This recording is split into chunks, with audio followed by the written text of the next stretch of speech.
Hello, everybody, and welcome to Box Talk. Well, it's not your normal Box Talk, right, Chris? Box Talk News. There you go. Box Talk News. All right. Wait, talk again. I want No, to make not sure. Yes, you not are. not nudes. News. I didn't say Are we that. gonna start this way already? This is Oh my crazy. God. It is crazy. Why do these things always happen? Hmm. Hmm. I'm not We've sure already got a why. few people in the chat room on Mixer. That's cool. Hey, we got a few people in the chat room on Paranormal Warehouse too. Good. So how's sound? I think sound is good. When you talk, I see the little thing moving, and when I talk, I see the little thing moving. And nobody in the chat room on Paranormal Warehouse has said, "Hey, I can't hear either one of you." So I'm going to assume that's good. Yay! Yay! That is good. Hey That's Jessica, good. hey Christine, hey Linda, hey April, hey everybody. Oh my Cause God, you know what? what? You don't look blue today. I'm not blue today. I'm not blue moon because I'll tell you why. Why? Because it's daylight where I am. It's early, and now I have the light shining in through my window. Oh my God, we should do the show at this time all the time, right? I'm not, I think by the end of the show I will be blue. You probably will be blue, but I'm Not not gonna sad be blue though. blue. No, you won't be Not blue. sad blue. No, Just you've got better light than I do. I do. You I do. know. Hey Savannah. Hi Marie. Hi Christy Lynn. Saying hi to everybody. Why are you talking like Garth? Hey everybody. I like to play. I like to play. So, I just want to say, everybody, welcome. This is the first Box Talk News, and what we're really going to do on this show is just going to talk about, different topics, just sort of go through, and I'm just curious to hear Chris's opinion on some of these different topics that I I have questions on. I don't have a lot of opinions, D, so this show can be Hmm. really short. I'm a very non-opinionated person. Yeah. I Mm. really like to stay out of controversy. I like to be very to myself. I don't like to be out there in the public eye. I just want to keep to myself. And yeah. Hey, Alan. Hey, Candy. Hey, Paige Lee. Moon, look at my big thing of water. That's your goodness. Oh, you, that frightened me a It's little bit when you said that. it's huge. Oh, what did you think? Well, when somebody starts out with, look at my big, you immediately go, excuse, what? And that's It's what I was big. doing. That's what I did. My big thing of water. Look, it's Hey, huge. Mm, oh my God. mm. Anybody who's watching Paranormal Warehouse right now knows exactly what right here is happening. Yeah. What? I'm drinking my Nothing. You're drinking water. water. That's all I'm doing. Look at my big Oh thing my! of. Okay, I got you. Yeah, yeah, I yeah, don't yeah. have a straw. If I Uh, had a straw, I wouldn't have to like. you know, But I. you know what makes for good radio, D? You chugging a gigantic bottle of water. Mm-hmm. That's what people tune in for. That's what they like. They enjoy. Water is the essence of life. Wow, that was deep. That was deep. You got me with that one. I was like, yeah, damn, you're right. It is. It's You're the right about essence of that. life. Mm-hmm. You're right Yeah, about and that. Uh, laughter raises your vibrations. right. So if I'm drinking water and sort of giving that, replenishing my inner being and my life with the water, and then I'm laughing, I mean, come on. Doesn't get any better than that. I don't even know what to say. Hey, Rebecca. Um, so, I want to I want to give some shout outs real quick to everybody that's in the Mixer chat oh room. yeah, yeah, Um, yeah. April's in there. Say hi to April. I think April's over here too. How the hell is this happening?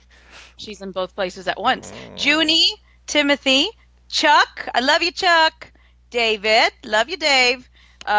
Sheer Girl, and Bobby. You don't love them as much as I love Jeanette Flores or John. Really? Just telling you. Okay. It's not a competition, D. I've told you that before. It's really not. It's not we shouldn't have competition. We don't have many competitions, but If we had competition, I'd beat you though. sure, yeah. Hey, Steve. Hey, Jessica. It's fine. D, go ahead. Keep talking. So I just wanted to jump in really quickly here. I don't usually talk a lot on this show, but Whatever. um, I did want to kind of jump in really quickly and say Mhm. that the reason that we're doing this show is because you guys are so friggin' awesome and basically said that you couldn't get enough Moonie and D Moonie, however you want to look at it. You couldn't get enough box talk. So we said, hey, what should we do about this? And we came up with a solution to actually do 2 shows per week. And what's going to happen, not immediately, but it's going to Mm-hmm. happen soon, is we are going to start doing Wednesday Box Talk News, which Dee just Uh-huh. explained to you, is us just kind of going through some paranormal topics and getting some opinions, I guess, from me and you and the listeners and everybody. It's going to be fun. And then we're going to have our standard Box Talk on Thursdays. And the other thing that I wanted to pimp a little bit is that if you ever miss an episode and you just want to kind of go see what we were talking about and being crazy as we always are, you can always go over to YouTube on my YouTube channel, which is Man is the Moon, and you can subscribe to that channel and you can see all the old Box Talk episods. I'm sorry, not old, classic Box Talk, Classic. yeah, episodes. So Classic. yeah, Classico. Perfecto. classico. Hey Rebecca, hey Tracy, and April. I think that you have a doppelganger in the Mixler chat room. I'm just gonna Mm-hmm. say that. Well, let me see. I think because oh no, it's the same April. April, you're in two places at once. Wow, girl. John Mm. John Bettingham wants to know: is this episode about snacks? Sneks, snacks, I don't know. which kind of sounds like how you say snakes. So I don't I know if don't say he's. snakes. I say snakes. Well, when you're talking fast, it kind of sounds like snakes, snakes. I'm not afraid of snakes, if you think I am. That has nothing to do with what I was just talking about. But oh, thanks for the information. I appreciate Mm, that. you're welcome. This episode it could be, I mean, this episode is whatever you guys want it to be. We'll be whatever you want us to be, baby. We'll do whatever you all want. Okay, no. Yes, Anywho, yes, we do. Shout outs to paranormal locations. Absolutely, we can yes, we definitely do do. that. That's something we can do. Hmm. Oh, and I also want to explain so you guys don't think that there's something wrong in my brain, worse than there really is. If you see me staring down a lot, I have my phone going down here so I can see the chat room in Paranormal Warehouse, so I'm kind of trying to keep up that way. I can't do it on my computer because I'm running this crazy program for Paranormal Warehouse, so that's why you'll see me looking down towards the floor a lot. I'm not shy and I'm not embarrassed. Just so you know. You Uh, know what you should do? Why don't you put your phone up, like in front of you, like ahead of you, like stand it up like that, lean it against the computer. like this right here. Is this what I'm supposed to do? Yeah, that way you can be looking forward and you could see your phone, and it's like, I No, think that's a I have it great in front of idea. my face right now. It's just blocked. It's like a big barcode right in the middle of my face. Yeah. Okay, so I looks better when I look down. Okay, go ahead. no, what I was gonna say, Oh, Jessica, so naked snakes. I agree. Naked snakes. we can't start the show already with me laughing, okay? Let's just do what we normally All right, do, and let's let's be just very serious now. let's be very serious now. Everyone, this is the serious part of the show. Please, no laughing, no joking. Thank you. Here we go. Mm. Dee, please present me with the first paranormal topic that we're going to discuss today. Um,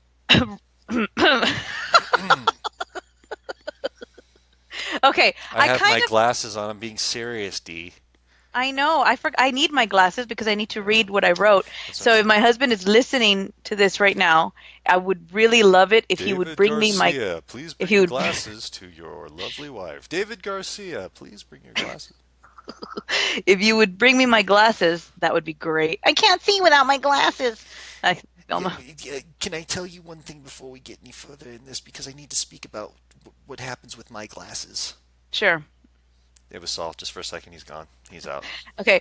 Okay. So what I want to talk about first, and I wanted to ask you, because we've talked about a lot of stuff. So this Hmm. is also like I wonder what Chris thinks about this, and it'd be neat to talk about this on the show. Hmm. Okay. So here's what I wanted to ask you. And I remember the last time when we were talking about when I had that guy on Phenomena Encountered, and Right. he was talking about Bigfoot, and you said The how you guy with thought the thing. the guy with the thing. I always Yes. do that to you. I'm sorry. She does that to me all the time. She's like, "There's this one time with this guy, and he had this thing, and it was really important." You know what I'm talking about? No, I never do. I never do. I just nod a lot. That's usually how it I'm works. sorry, Chris. It's all right. But Let's go ahead. The Bigfoot guy. Yeah. yeah, the Bigfoot guy. Oh, Yeah, glasses magically appeared glasses. on D. Hmm. So, we were talking. He was talking about Bigfoot, Yes.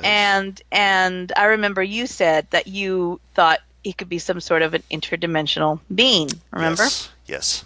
But then, like, he squashed that. You were like, "Whatever." Yeah, he pretty much just stepped right on me. He was like, "Nope, that's not what it is." And what I want to know, because that's kind of what I want to get into first, like talking about different entities and different, like like people talk about shadow figures, shadow people, like what are they, what they think. People have different theories, and then Right. you can also get into like the big, Bigfoot. You can get into also like elementals and things like that. And I've Mm-hmm. never asked you your opinion on all those different things. Okay. So where are we starting? Let's start with elementals. I'm really, really curious to hear what your thought, like, what's your opinion on, and have you ever experienced one before? Well, D. Garcia, I will tell you, I actually have experienced one before, and I'll give you my story about how that all happened. It's not, we didn't Okay. even talk about this. We just came in unplanned, and Yeah. that's awesome. I get to tell you a Yeah. good story. Yes. So, I used to have an employee of mine who's since deceased. She's a very sweet lady by the name of Cindy Randazzo. Mm-hmm. And she used to talk to me about things when we were with Haunted Times magazine that I necessarily wasn't I wasn't necessarily interested in.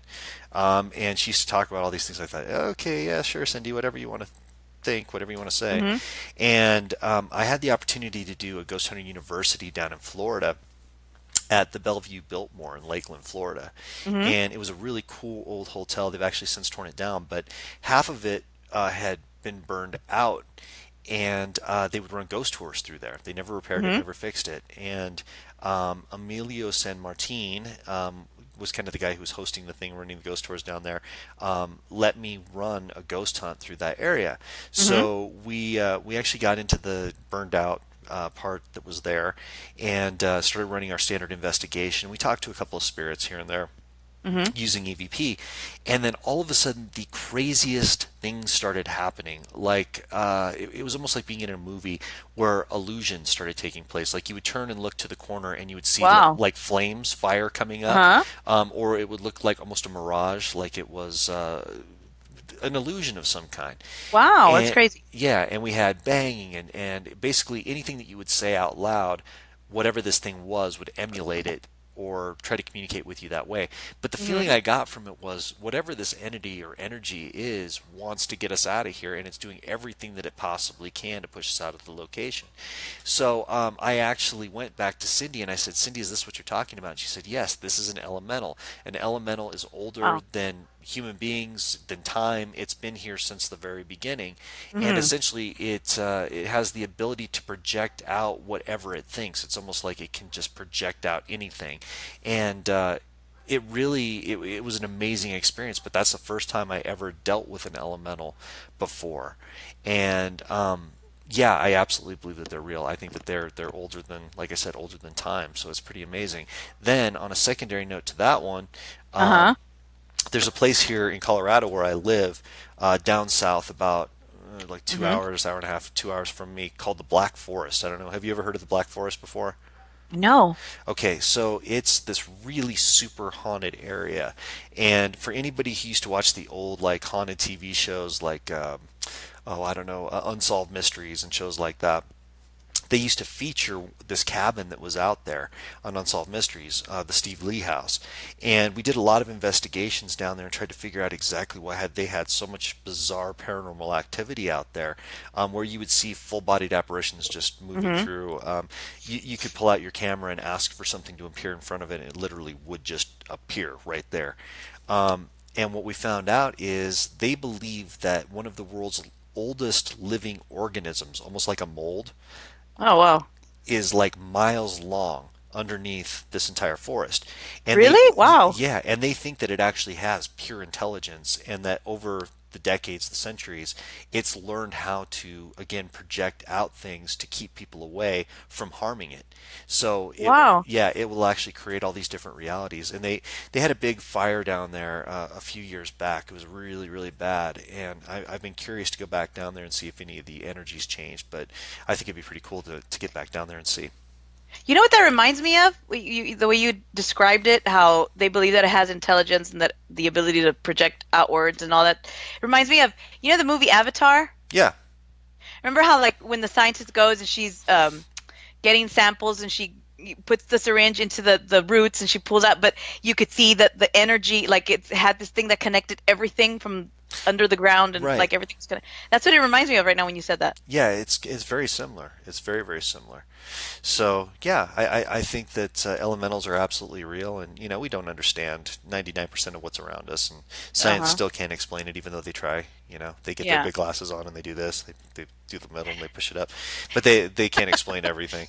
So yeah, we just have to keep our minds open, and hopefully we'll just keep learning. Now, elementals, do you think they're just earthbound, or what do you think? Do you think that they are like interdimensional, or what do you believe on that? This is all opinion because I That's have why. I have no data. I have no facts to back this up. Yeah, but like what's your theory? I think when the Earth was created in the very beginning, whatever the creation source was, I think that a lot of things were here before we were.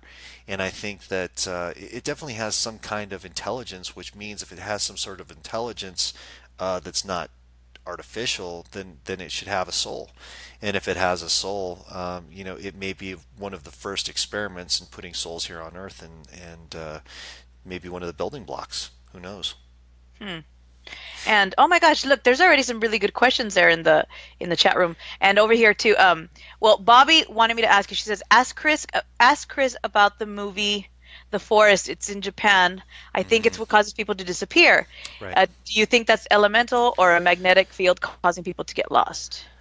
That's an awesome question. Again, and I have to go strictly. I've never investigated there, so I can't even give that opinion. But all the stories that I've told and some very credible investigators who've talked to me about it, I don't like to play the demon card all the time, even though we talk Mm-hmm. about that a lot. Mm-hmm. But I really believe, kind of like going back again to a couple of weeks ago, we talked about Amityville and we've talked about some of these different locations that seem to be portals for negative energy.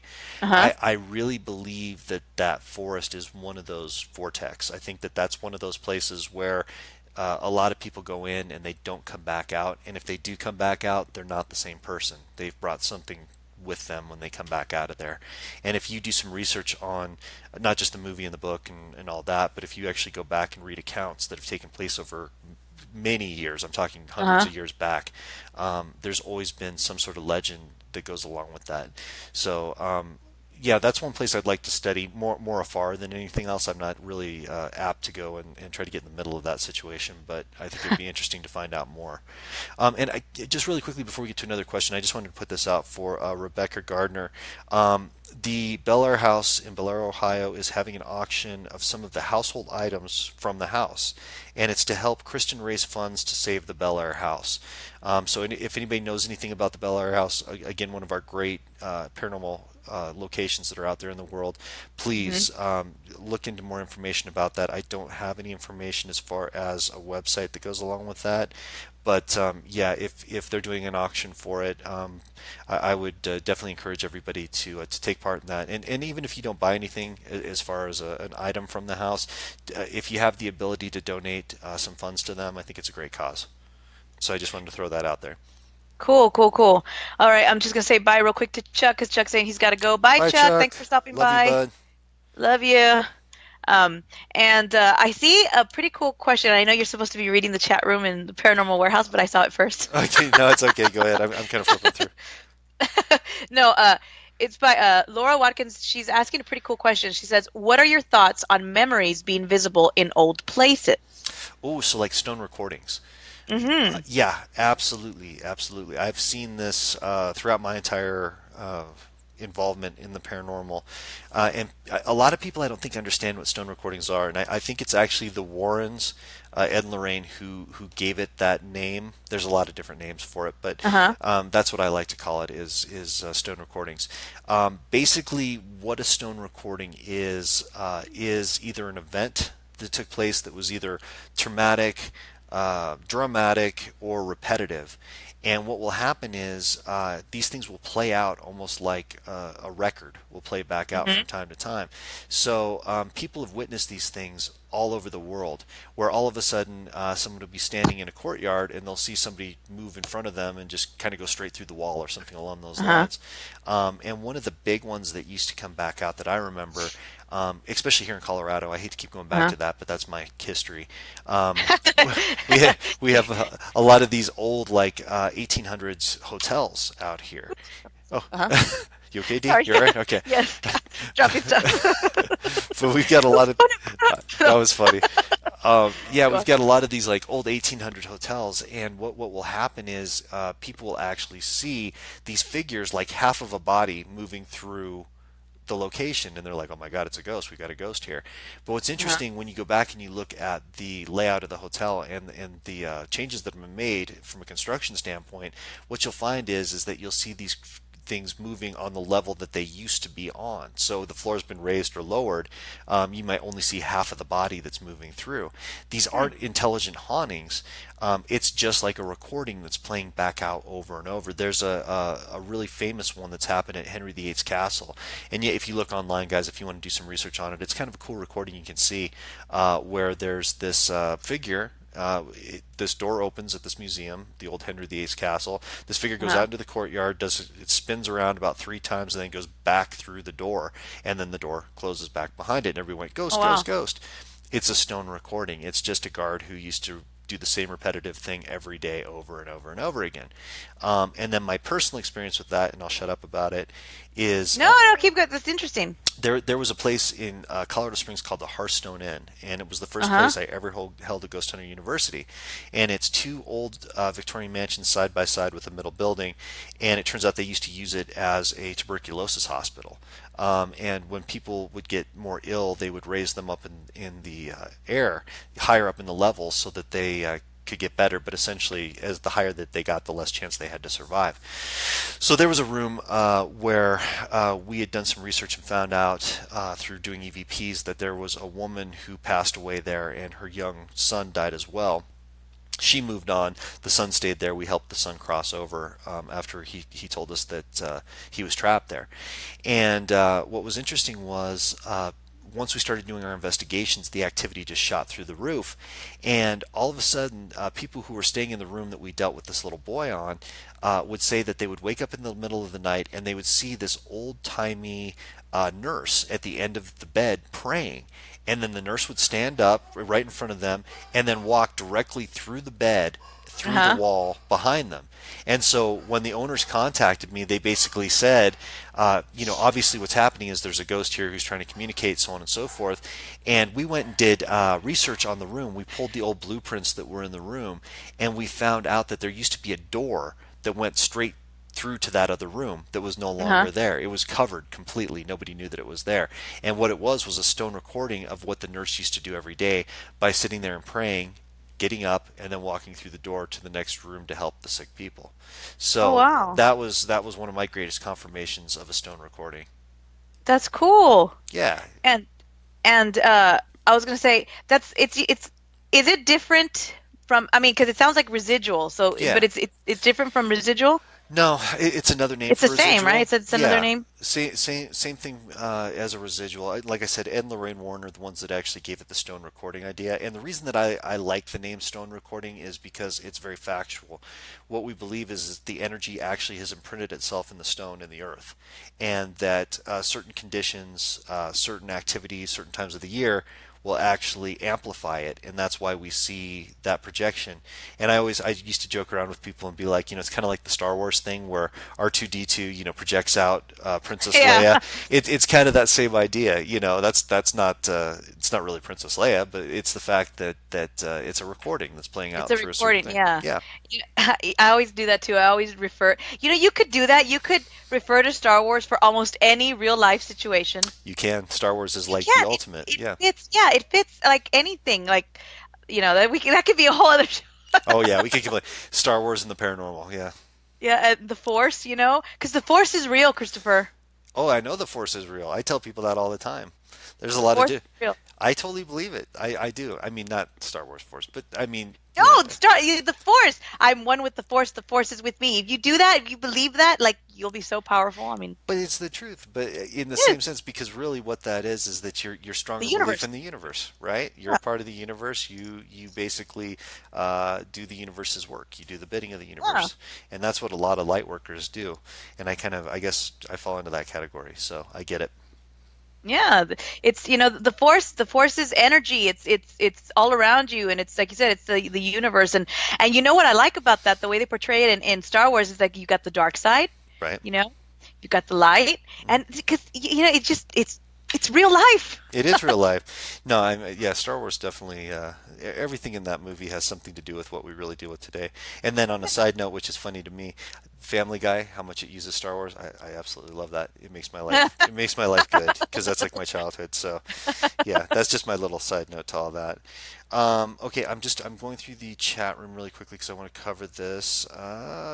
D, I don't know if you know about this one. I'm not familiar. April is actually asking. That's what happens at Bell Island. Oh, about the stone recordings. I see. Okay, yeah, Oh, okay. yeah. Okay, great. Okay. And just to follow up what I was saying, there is a link on the Bel Air auction page. Okay, so that's important. Um, okay, Martin. Boy, I don't want to mess up your last name, Martin. Martin Andre Stumkovitz. I'm sorry if I messed that up. What is the worst thing you guys have ever seen? I'm going to Oh, let you go first on that one, D, and then I'm going to go ahead and follow up with a quick my story. God. The worst. Oh my gosh, if I get into that. Okay, well, the worst thing I've ever seen experienced actually is something that I've seen and experienced more than once. And it started when I was very young. And it was one of those situations where when you experience and see it, you feel it's more than scared. I felt almost, I hate to be dramatic, but like impending doom, you know, like that. And that's what I felt like, where I just froze and I couldn't move. And I mean, and I was a lot younger and I didn't know, and that was, the first time. I mean, it hit whatever this thing was, and I know what it was, but I just don't like talking about it. Right. But this thing, what it was always around me. It was always, I never knew why. I would always find myself asking, why me? Why me? And it's funny because we sort of went over this yesterday on Phenomena Encountered. We went over it because the guest we had yesterday had those same experiences growing up, where he had something that would happen to him and he would say, why me? Why me? Well, anywho, he says it's because it happens to people that are touched. In other words, people that have abilities, and I've always ignored mine. You know that. Well, anywho, the thing is that I pretty much, it was very, very dark. It was, I mean, I was young, so it was scary. I remember I went to my mom and I talked to her and I said, this is what's happening to me. I can't sleep. I feel like this. I feel angry. There's times when I would look, because my sister and I would share a room, and I would look at my sister and I would think I wanted to hurt her. And it was your typical, it was happening very slowly, where first, the oppression, and then all that, you know. Hmm. And my mom, being, she had dealt with things like this. She had helped people in her church deal with people that were being oppressed and stuff, and they had a group of spiritual warriors, and they would, go to people's houses and help them and pray and do exorcisms and stuff. And so my mom's like, okay, well, now it's happening to my daughter. And so she spoke to the group and the pastor, and they came over to the house and they started to sort of pray around the house and stuff. And a lot of weird things happened there while they were praying. It was really scary. Yeah, that for me, that was the worst, because when I was going through it, uh, it's like myself, I could see what was happening, but I knew it wasn't me, if that makes sense. Hmm. Absolutely. And it scared me half to death. It scared me because no matter how much I kept thinking, I don't want this. How do I get out of this? I couldn't do it. I couldn't do it. Right. It had me that bad. And it was really scary. And it wasn't an easy battle, I'll tell you that. It wasn't. It was pretty Definitely. difficult. And then after that, and things were okay. I guess the way I joke about it, I was in remission. 'Cause it was, yeah, because it's pretty much what happens when you have something that always follows you around, right?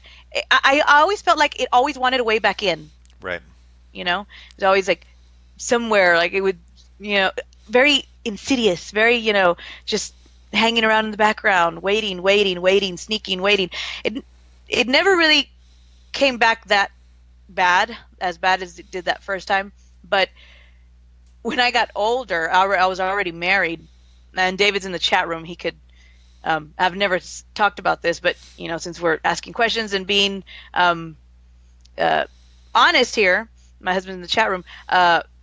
He got to see one of those instances where, yeah, it was at night. I was falling asleep, and I think either I woke up or in my sleep. I don't recall. Either I woke up or it was in my sleep. Right now, he'll probably correct me.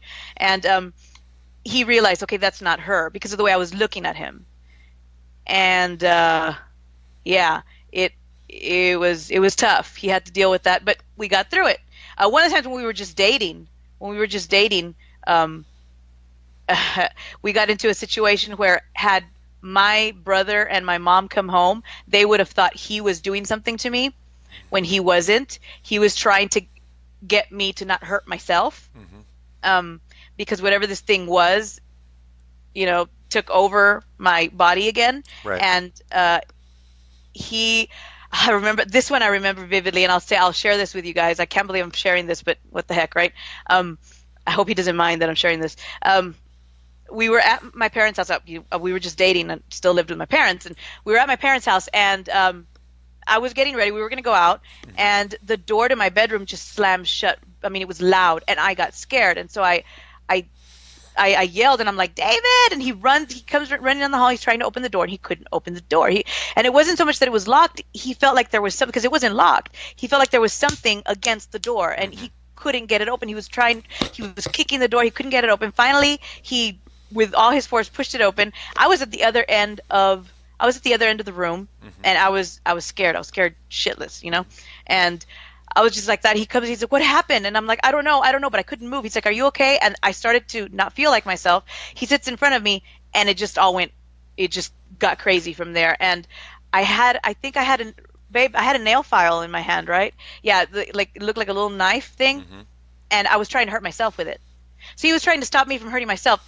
Whatever this was, wanted to stab myself in the neck. Hmm. And he was trying to stop it. So he wrestled me to the ground and he wrestled me to the ground. He had like both legs around me. He had both arms on me. And had they walked in at that moment, it would have looked like he was doing something to me. Right. Of course, he wasn't. And thank God they didn't walk in at that moment. And that he's dealt with that a couple of times. It hates him. Hmm. Hates him. Hmm. It doesn't like him at all because he won't let it win. So whatever Yeah. that is, hates him. That's exactly it too. Is that Mhm. anytime there's something evil and it wants full possession of you, anybody who cares about you, anything that can protect you, it's going to try to take that out first. Yeah. So that's very real. Wow, Yeah. that's a good story. Really, I'm just going to touch base on mine. I don't want to take too long on it. I've got quite a few. Like I'm most. sorry it took so long. No, no, no, no. It was awesome. Most people who kind of know me, follow me, whatever, know that I've actually had three documented possessions that have happened to me, Oh and my gosh, yes, I've had more than one too. yeah, and that ranks as probably one of the scariest things. But as far as a in body, I guess you could say, experience that I've Hmm. had. I think, and one that I haven't talked a lot about lately, but I had to go back and proof my book for Llewellyn, and I've been reading over some of the stories that I was recounting over the last couple of years. And Uh-huh. one that, as I was reading it, was very emotional for me was actually the Sally House. Uh-huh. When my team and I, with Ghost Hunter magazine, that's how old this is, back in like 2003, Ghost Hmm. Hunter magazine, we were brought back to the Sally House, and we were actually the first group to go and investigate it since the quote unquote witch was removed out of that location. I mean, we went in there, there was no heat. It was, the floors were torn up. It was just a mess. So when we got in there, the energy was kind of raw, but whatever this Hmm. woman was doing in the house beforehand really charged the place up. And you could still see the remnants of the altar that was down in the basement with the pentagram and the whole thing, and it was just disgusting. It was really bad. But um, inside the house, when we were doing the investigation, we went back in for the second time, and I was doing a reading up against the wall. Um, I'll never forget being attacked by a spirit, and it was the first time it has ever happened to me. It first felt like something drove like a nail into my head with a hammer in the back of my Mhm. head. And I pulled my recorder out and I started trying to ask. I thought it was Sally, the little girl spirit, that was causing it at the time. And I was screaming out to the room, why would you do this? Why would you do this? And that's, of course, when I made the realization that it was actually the doctor and his mistress. He had killed her and the mistress was still trying to cover up this whole situation. And I realized they were responsible. And the minute that I said, "Oh, it's not the little girl. You're the doctor. You're the one who did this," it felt like somebody stuck this hot clothes iron to the side of my head, and you could see. Wow. Oh yeah, on video camera, we had a Topeka news station that was out there filming it, and you could see this burn that started up at the top of my ear and went all the way down the side of my neck, and you could actually see the heat emanating off of it. Like if you've ever seen heat coming off of a stove or a hot remote or Yeah. something, you could actually see that. And I got to tell you guys, if you've never had this experience before, and I hope you haven't, being attacked by an Mm. entity and energy, you realize really quickly that there is absolutely nothing you can do. You can't fight it. You can't run away from it. You basically just have to stand there and wait for the energy to dissipate enough that you can escape it. And realizing that that night when I was being attacked and I had to stand there and basically deal with it and then have something reach up basically through the floor and felt like it pulled all the energy out through the bottom of my feet. Um, that was a turning point night for me, Mhm. where I realized, we're all in this to learn and experience this kind of thing, but Yeah. you don't really see the danger until you're physically attacked and spiritually attacked. You don't really know how bad this can get. So that was probably one of the more frightening in body experiences that I've ever had. Yeah. Yeah, and for me too, though, that was the scariest thing that I went through because, it's you think you're not going to make it. I mean, I was a Right, lot when it first happened, I was a lot younger and I I thought, "Oh my God, I would think I'm going to die." When the first time it happened, right, I remember thinking to myself, I remember it was very strange the way when they were doing the exorcism, let's call it what it is. I remember I could see what was happening. Oh my gosh, it's the way, and you probably understand this because I mean you've been through it too. Like myself, the real me could see what was happening, but sort of like from inside, but I could see that there was something else making me act a certain way, right. right? Oh, yeah, And absolutely. and in when I would have those moments, when I would have those moments and I would see, I would think to myself, I'm gonna die, and then I would think I'm gonna miss my parents. I'm Hmm. gonna miss. I would all those thoughts started going through my mind, and to me, I think that was the scariest. Also because, like I said, I was a lot younger when it first happened. So after that, um, not that it wouldn't scare me because I mean anybody's gonna, but I would get more angry, Right. because you get better at dealing with it. Hmm. Once it happens more than once, you get better at dealing with it. You kind of know what to do, what not to do, how to sort of keep it away or how to get away from it. and Right. and I got better at doing that. That hasn't happened in quite a long time, but I will say that I do sometimes feel that, and I've told you this, Chris, that I do sometimes feel that there is always going to be something around, like, Right. and not so much, it won't touch me, it won't come near, it doesn't do that anymore, like it just can't. I don't know, like I have that, I firmly believe that it just can't anymore, it cannot do that, Hmm. but it's there, it's It's always waiting for a way back yeah. in, and that's what we Mhm. deal with too. And not to go back to, I know I'm always rehashing, but when we talk about the Amityville thing, um, when I started going through the EVPs, I was just starting to tear apart, and we played a couple, but just going through and listening to the different voices that were coming through and the things that they were saying, and listening to quote unquote Satan, and listening to Don DeFeo, Yeah. and listening to the family, and listening to all these things, as I always tell people, use headphones, and then Yes. idiot over here is in his office with the speakers blaring, listening to these EVPs, and team, family, come listen to what I got, and then Oh my God, things go crazy in my house, and I'm like, oh, what happened? That's kind of I the was thing. not listening with headphones. Exactly. And I get excited. I do dumb things, but that's the thing is that these things are always out there looking for a way to get back in.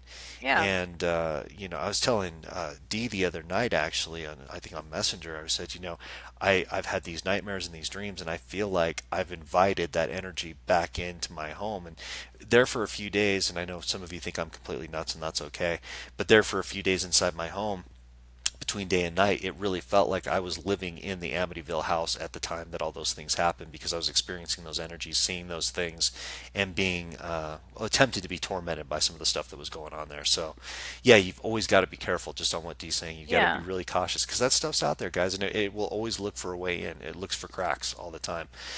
Really quickly, Dee, there was kind of a cool question from Timothy Morse, who's become a really good friend of mine. I'm glad we became friends on Facebook too. Mhm. He comes from the Catholic faith, and he's a ghost Mhm. hunter. And he was going to bail out on us on our Amityville show, and then he decided to hang around. He stayed with us. So thank you, Tim, again for doing that, and we've become pretty good friends. But I was going to say, Tim is asking a really interesting question. It says, question for Chris. I don't know if anyone can answer this. How did anyone find out that spirits exist? How did they first discover spirits? So how did it first come to be? That's a great question. That's never been something that Mhm. I've really even looked into. First thought on that one, It's a great question. yeah, I would say it probably started with religion. People trying to explain, where we go, why we end up there. The sun rises, the moon rises. Why does this happen? So I'm guessing that's usually the reasoning behind spirit, and how that all came to be. But as we found out through communication through the box, and EVP and different methods, spirit does make a transition, and basically we are all spirits. We're just in bodies right now, and we're going to be here many, many times over, apparently. So, Mhm. but I think that's just such an awesome question, and I can't give you a direct answer to it, but I just wanted to commend you on a very interesting question. We touched on that. He asked that question on yesterday too. We kind of touched on it a little bit, and what I said was, because it's true, like you're saying, it started somewhere. Somewhere, you go back, I'm sure we could find someone that said, okay, spirits, energies. But I think being that, and you sort of, well, you said it. You said we're energy, we're spirits, we're just inside our body, right? Hmm. And we're all energy. So I think that it's something that we've always known. I think people just have always known that because, uh, So it's almost inherent, is what you're saying. Like it's yeah, just it's a soul knowledge. We know. we know. I think we know because I don't think this is our first go.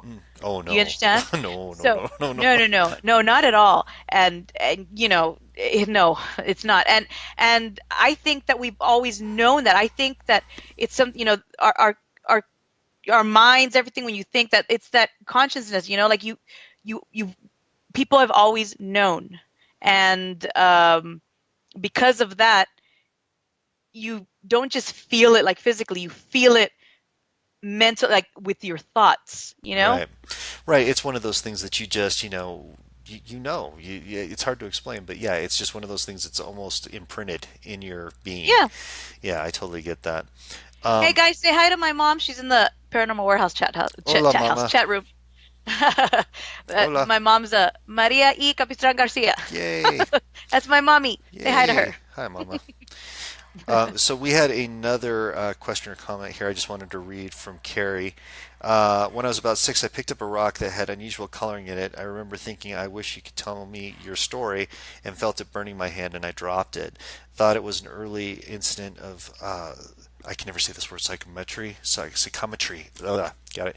But maybe it was a stone recording. Yeah, absolutely, could have been. Both of those theories would make sense. Absolutely. Let's see. Oh, here's here's a question, Chris. I'm curious to know what you think about this. David's asking it in the chat room over here on Mixler. Okay. Um, Mandela effect. What are your thoughts? Mm. I'm completely lost. I have no idea. You don't know? No, I have no idea. I've heard so many different theories about it, and it doesn't sit well with me. I don't know if it's maybe just the idealism. I'm not sure. It just doesn't sit well with me. Because like you've heard some of the. Okay, I will say this. Some of the the Mandela effect situations that people bring up and say, "Oh, this used to be this." I think they're just misremembering some of them because I've seen some on YouTube and or I've read about some of them, Right. and no, I they're just misremembering because, like, Right. for example, I'm gonna tell you one, and I know that you're gonna know this one because you're a huge Star Wars like me. Yay. There's one where a bunch of people, they swear to God that Star Wars used to say, when in that scene where where Darth tells Luke that he's his father, right? No, That I am your father. Yeah. yeah, okay, thank you. That's what it's always been, Hmm. right? And there's a huge group of people that say, "No, it used to be Luke. I am your father." And I'm like, I've gotten into it with them, and I'm like, "No, Never no, was. it's always been no. I am your father." It wouldn't even make sense if it was Luke because he tells them, he says, "Obi-Wan never told you the truth about your father," Yeah. right? And he's like, "He told me enough. He told me you killed him," and then he replies with, "No." No, I am your I father. am your And father. I know that because I've known it since I was a kid, Hmm. and and so I've had to get into it with people on different in different chapters, like, no, it's always been that, you're remembering it wrong, and they swear to God that it's Luke, I am your father. I'm like, no, he does say that later when he hears his voice in his head, but um no, it's no, I am your father. So there's some of them that I Misremembrance. yeah, they're just misremembering. Now there are some of them that do freak me out. There are some that freak Well, me out. there. For example, Okay, go um ahead. Because yeah, I've got a thing. Go ahead. okay, for example, you know that famous speech when Sally Field got her Oscar, and she says the famous lines that you like me, you really like Oh me. yeah, yeah. Okay, if you go back and watch that speech, Hmm. she doesn't say that. Mm. She says, "You like me right now. You like me." And okay, I remember that speech. Like it's Right. always been, "You like me. You really like me." Yeah. So that to me, I was like, "What happened?" Oh, and here's another one. I could have sworn growing up, I used to watch Snow White. Hmm. I know Snow White like the back of my hand. Hmm. I know it. I could have sworn that when the evil queen looks in the mirror, Hmm. she would say, "Mirror, mirror on the wall. Mirror, mirror, mirror on the wall." No. If you go back and watch it, she says magic mirror on the wall. So that one blew me away. I was like, "What?" That is So, interesting. And sometimes I think it plays into a time travel, time space continuum mhm. aspect. Yes, You know, yes, yes, and yes. you can definitely go into theory, and you can basically string theory, blah blah blah. But when it Mhm. comes down to it, did someone in the future create a time machine or a way to bend space and time and affect time and change time and events? And are we remembering things from our past which are now no longer the past, and so on and so forth? So let me tell you a crazy story, and this will take you over the top. For anybody who thinks I'm Okay. nuts, this one will take you over the top. Okay, Uh-oh. but I swear on this one. I swear to Okay. you, and I have my mother as a witness, and some people think she's crazy too, so it might not make a difference. But anyway, when I was a little kid and I would walk to my elementary school, I used Hmm. to have this song that would play in my head all the time, and I would sing it out loud, like little kids do. And it sounded kind of like an old Dixieland kind of tune, and Uh-huh. and it was "Take Me Down to the Paradise City where the grass is green and the girls are pretty." And I used to sing it when I was like 5, 6, 7 years old. Well, as you know, many years later, the band Guns N' Roses came out with the song Paradise City, "Take Me Down to the Paradise City where the grass is green and the girls are pretty." In Uh-huh. my mind, when it came out, my assumption was they had taken this old Dixieland song and had turned it into a rock song. And I just thought that was normal for years. So 10, 15 years after the song actually came out, somebody told me they were telling me the story about how the song was written, and I said, "Oh no, no, that's an old cover of an old Dixieland song." And they said, "No, no, they actually wrote it on their tour bus, and this happened and that happened, and so on and so forth." I swear on my daughter's head and everything that I am, my reputation, I swear to God, I used to sing that entire chorus to that song when I was 5 and 6 years old on the way to school because it sounded like this old Dixieland kind of song, and it just kind of stuck with me. Are you And serious? I used to sing it all the time. So, as far as the effect goes, that is the one thing that I can say personally. I have absolutely no explanation for why I would Wow, that's think that. crazy. I know it is crazy, but it's You not were crazy little with me. Chris was singing that song. Yeah, I was just down the street, bobbing my head, singing the little Dixieland song, and I swear I thought that's what it was. And so when I found out later that this was an original song, I thought this is absolutely insane. And my mom, when I told her about it, she goes, "Oh my God, I remember when you used to sing that song." So yeah, just one of those weird little things. Huh. Okay. Anyway, I'm still flying through the chat room. I'm so far behind in the chat room. I love you guys. I'm so sorry. I'm so far back here in the chat room. I'm looking right now. I'm reading. I'm reading. I'm reading. Okay. April Dontuk said, "Worst thing I ever saw was my best friend's mom did deliverance on people a lot. That's intense. Um, Well, one night after she was walking me home, I think you're saying, down a country road, and this dog. Sorry, it's a little out of space. This dog with a sort of person face. We grabbed each other and yelled in God's name to leave us alone, and we were covered by the blood of the lamb, and then it was gone, totally gone. But they have a best friend's mom did a deliverance, seeing more of a perfect teenager. I'm sorry, sure made me the perfect teenager. April, I think you got a few words in there that threw me off. Sorry about that, but yeah, no, I think we've all had those crazy experiences. Yeah, I mean, absolutely. And again, I'm just going to tell you another fast story because it was kind of crazy. I was rereading this thing that got cut out of my book. I had a whole section. I was telling Dee about this the other day. I had this Oh yeah. huge section of my book that was just chopped by the publisher. Didn't make me mad at all. I was completely fine with it. Anyway, so I've got this huge amount that's going to be in my You next were book. fine. Yeah, about the Peabody Mansion and here in Denver, and all the experiences I've had with it through the years because it's by far my most intense location ever, ever, ever, ever. If you Mm. guys ever want to know more about it, I'm happy to talk to you about it privately, or if you want me to do a show about it, I'll do a whole show about it. But anyway, at one point, speaking of kind of like those crazy images and things that happen, Hmm. I remember as a teenager, after I'd investigated it a bunch of times and then gone with friends and things like that. I went down there with a girlfriend and my friend and one of her friends, and it was summertime, and we went onto the porch of this place. And if there's a place that's incarnate evil, it's the Peabody Mansion, and it's because of the things that happen there. And we were up on the porch, and my friend was kind of a daredevil, and he was looking in the windows and talking, and if there's any ghosts here, show yourself, and that kind of thing. And I remember, and this sounds crazy. If you guys have you seen those gigantic moths, like those inhumanly gigantic moths, they kind of come out of nowhere. Um, I heard something buzz by my ear, and I thought it was one of these moths. And I was like, "Wow, that thing was huge," but it was more the size of a small to medium-sized bird. And I thought that is just Oh absolutely God. gigantic.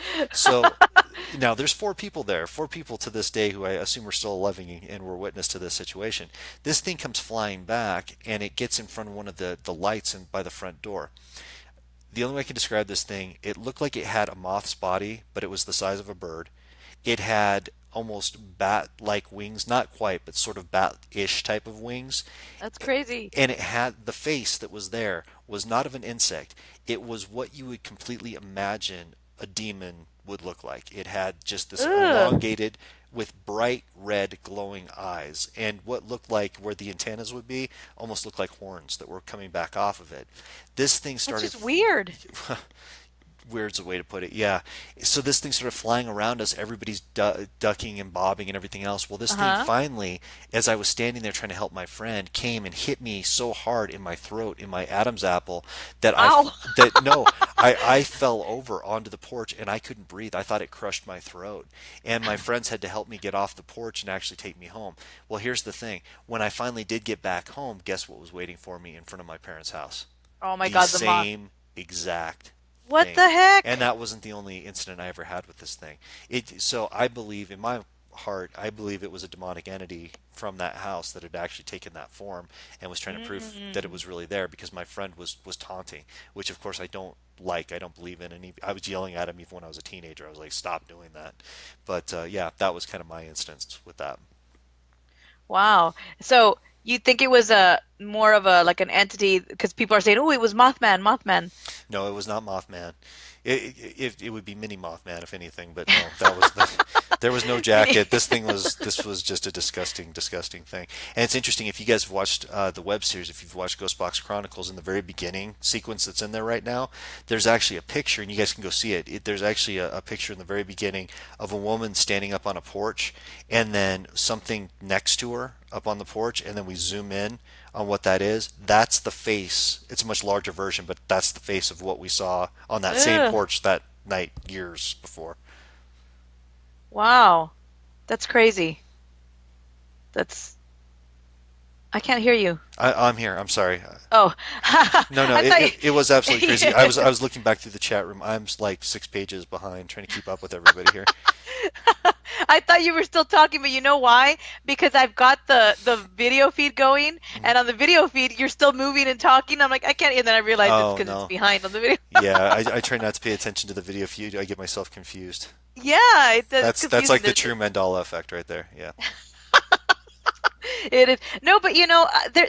I feel like there's something to the Mandela effect, but I do think that there's a big chunk of different things that people are just misremembering. Now, there are some people. Listen to this. Hmm. There are some people that have a theory on that. Okay. That they say the reason why only some people remember it a certain way, and some people say no, it's always been that way, is because um, those people they're from different timelines.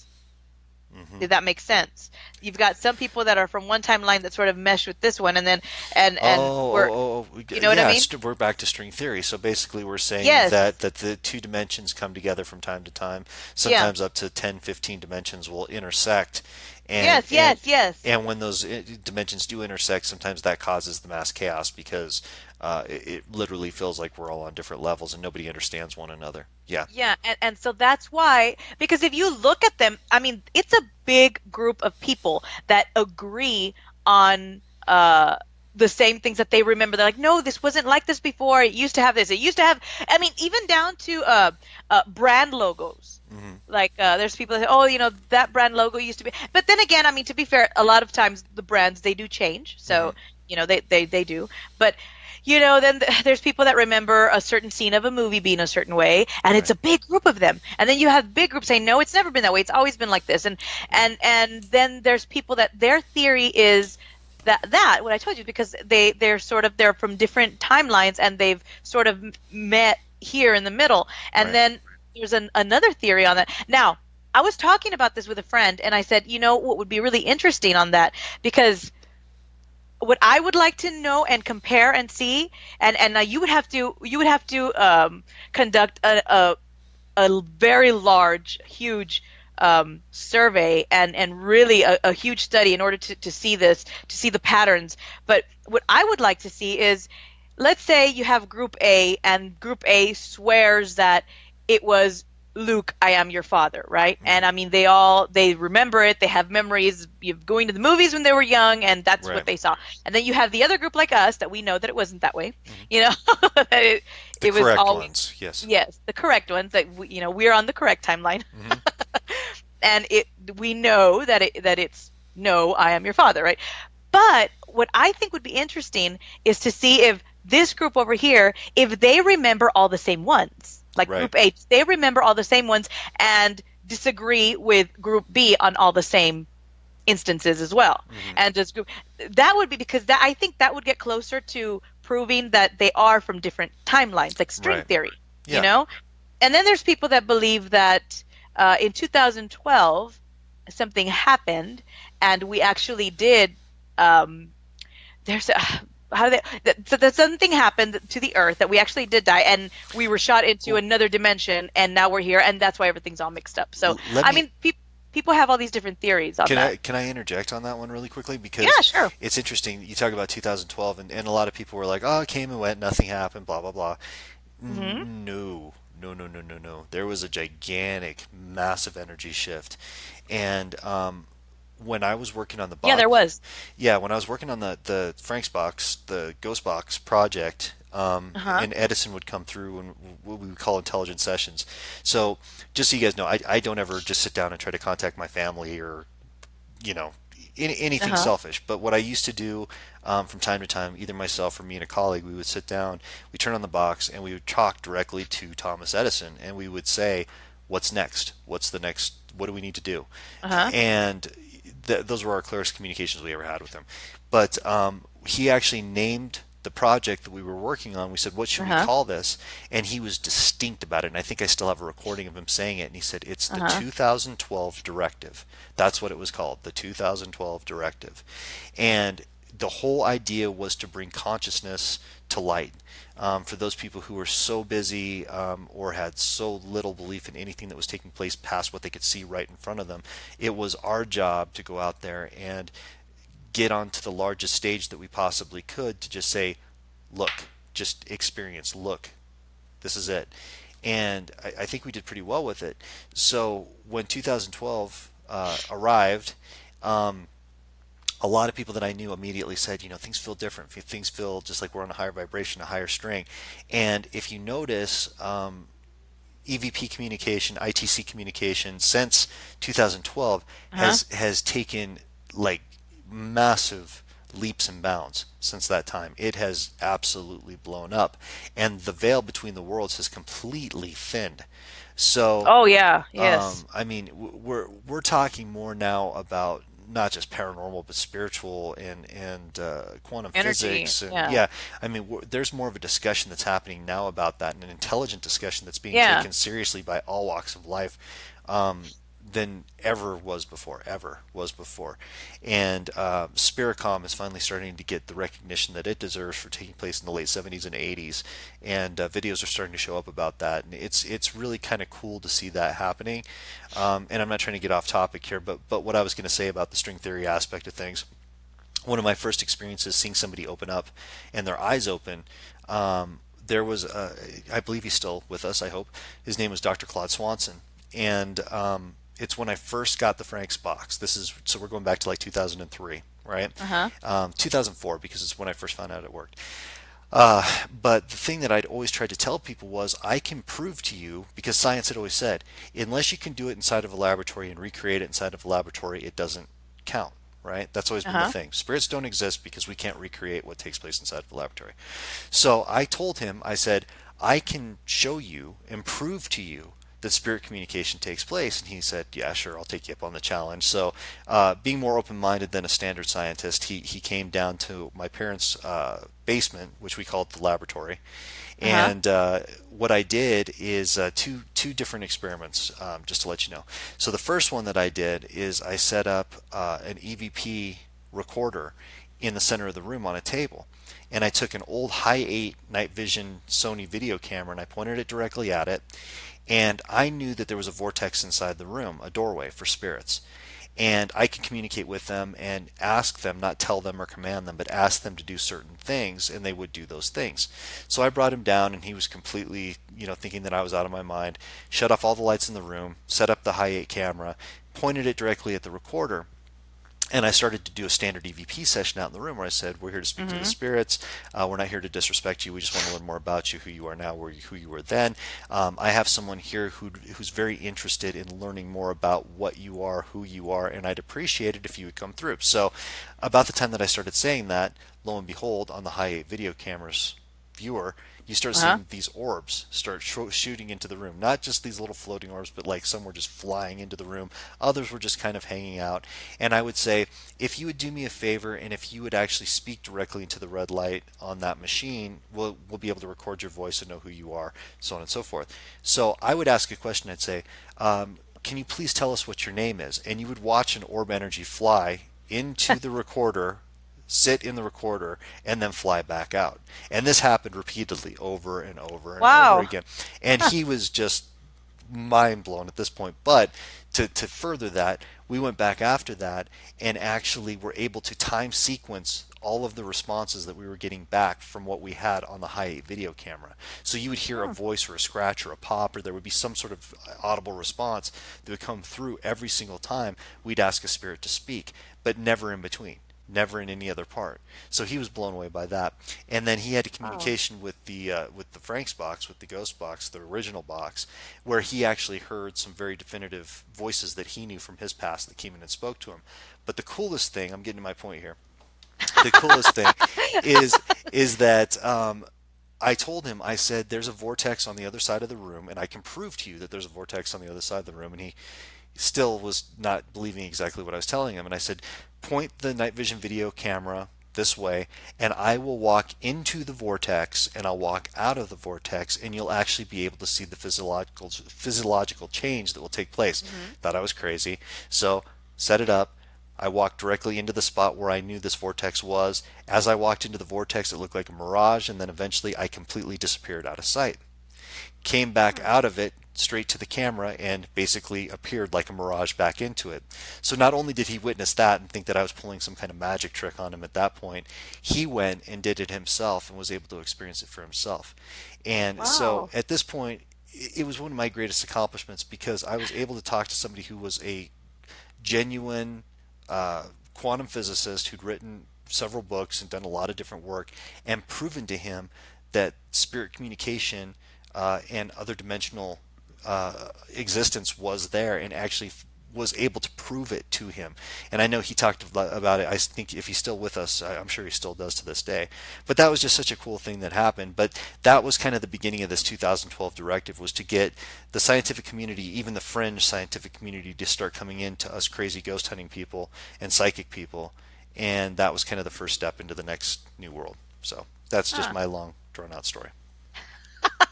No, it's a good story. It's not a long drawn out story.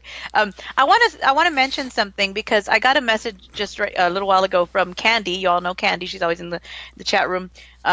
She sent me. I think she had to. I don't know if she's still in the chat room. Oh yeah, she is. She's still in the chat room. But she sent me a message. She says, "I need to mention what happened today while I was." She was at a funeral today, and she says someone turned around and said to me, "This must be very difficult for you, especially with your gifts." And she told them, "It can be. It's very very crowded with spirit in here." And then immediately to her left, a blocked off exit. It was a blocked off exit only door. Hmm. It opened wide, like completely, and people were freaked out all around her. Sure. And yeah, and so she just smiled because she says things like that happen to her all the time. Hmm. And then a guy got up and closed it, and a minute later, it opened wide again. Right. And this happened at the funeral home. And she says that this kind of stuff happens to her all the time. So it's normal for her, but it freaks other people out. And the reason why I wanted to share that, because there's another question that I feel I could sort of tie those two together. Timothy wanted to ask that his dad wants to know, are spirits attached to people with certain personalities or demeanors? And see, for example, that happened to Candy. Hmm. She says it happens to her all the time. I think certain people experience those things more often than other people, and I think it's people that it's something like what we were talking about last night on the show as well with Jack Canna, and he was saying the way he explained is the ones that are touched, the ones that have that ability, whether they know they have it or not. Hmm. And those are the ones that, and then sometimes people feel like, well, I'm just a magnet, things happen all around me all the time. Well, there's a reason for that. What do you think about that? Well, I'll give you an example directly from last night. And thank you guys who participated in the Facebook Live ghost hunt from the private Oh, residence we sorry, I had last couldn't night. be there. No, no, you were doing your show. Totally understand. But we did have a lot of people who were in the chat room tonight that were there, and it was really awesome. It had a lady there last night. Her name is Sheba, and she had a situation where she was starting to experience a lot of things happening inside her home, and she couldn't quite figure out why. So we came out, we did an investigation, we did the ghost box session. And one thing that she said in the initial interviews was, she was basically afraid of a possible ability that she had, and she really didn't know if she wanted to deal with it. So long story short, she thought that she was communicating with a woman that was inside the house. We did the Hmm. session, and it's really clear, guys. If you get a chance, please go listen to it because it was really cool. But there was a family who died, or there was a father who passed away in some sort of Native American skirmish that happened a long time ago, obviously, Hmm. and two children who died of pneumonia inside the house. And then we believe that the woman who actually was reaching out to her committed suicide by burning down her own home and stayed inside the home to die.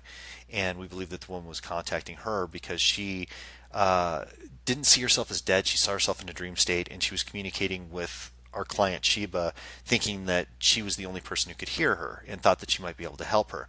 So, unbeknownst to us, Sheba had been reaching out to her family who'd passed, her mother and father, praying to them, saying, "Can you please help me with this situation? I'm really, really Hmm. scared."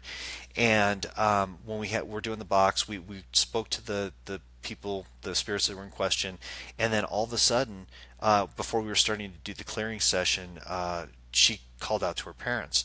And when she called out to her parents, it had to be in the top three clearest responses I've ever heard. Her mother came through in such a strong, distinct voice that Sheba looked like she was going to pass out right there. She screamed, "That's my mother, that's my mother's voice, that's my mother." And then her father came through. And as it turned out, her parents were there not only to reassure her that everything was going to be okay, but her parents, who were deceased, assisted us in crossing that entire family over Wow. to the other side. And it's one of the clearest box sessions I've ever done. In the recording, even on Facebook Live, you can hear every word that's being said between them. And, after it was all said and done, Sheba thanked me and the team for doing what we did, and I guess we played a part in it. But I told her, I said, "You don't understand. You reached out to your parents. Your parents are really the ones who were ready to cross them over. They came knowing what they needed to do and how to get them over to the other side." So after we were done with the situation and we're said and done, we Hmm. were doing wrap up interviews that night, and Sheba just looked at me. She's like, "What do I do with this? Why me?" And Huh. um, before we got into the ghost box session, it was one of those, no, I don't want this ability. I don't want to have anything to do with this. I can't do this. But after she realized how much she helped this family in spirit cross over to the other side to heaven, she changed her tune. And she's like, "What do I do with this now? Can you help me?"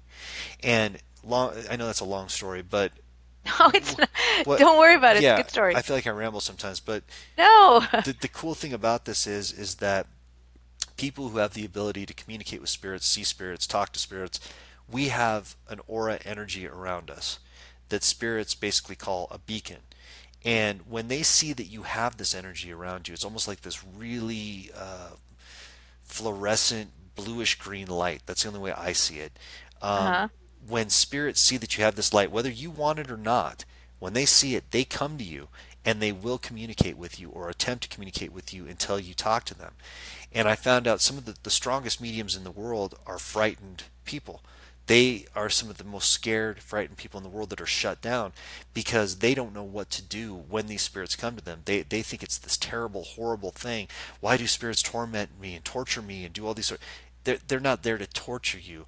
They're there because they're literally reaching out to the only thing that they see that they know can help them make the transition to the next world. So it really, from the way spirits described it and the way that I see it, it's a light. It's a beacon light that's around you, and that's like anything else. It's just an ability. And that's what I've heard. You're not the first person I've heard describe it that way, and that's what I've been told in the past too. So yeah, you're right about that. That it's a light, and they see it, and they just sort of have to go to that. There, it's the way bugs are attracted to the Yeah, fluorescent light. It's the same exactly. thing. Yeah, Yeah. moth to flame. Yeah. Hmm. There's a question in the Mixer chat room for you. Um, Red with attitude. I don't know. Okay. This user wants to know. Let me see. Okay, here it is. What's the easiest way to talk to spirit? But I'm terrified of my gift.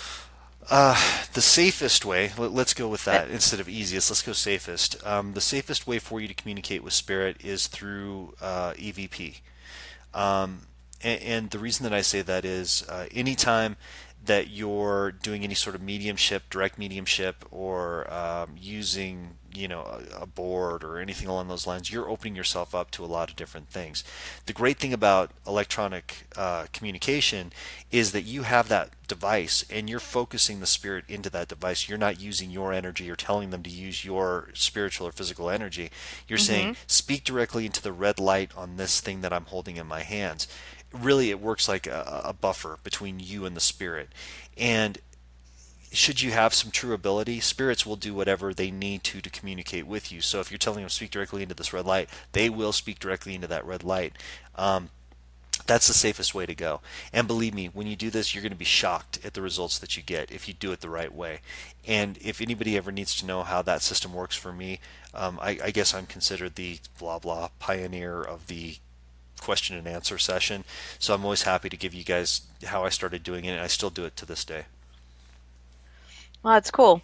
And what if they want to? I know that, like, for you, that's the safest way, Right.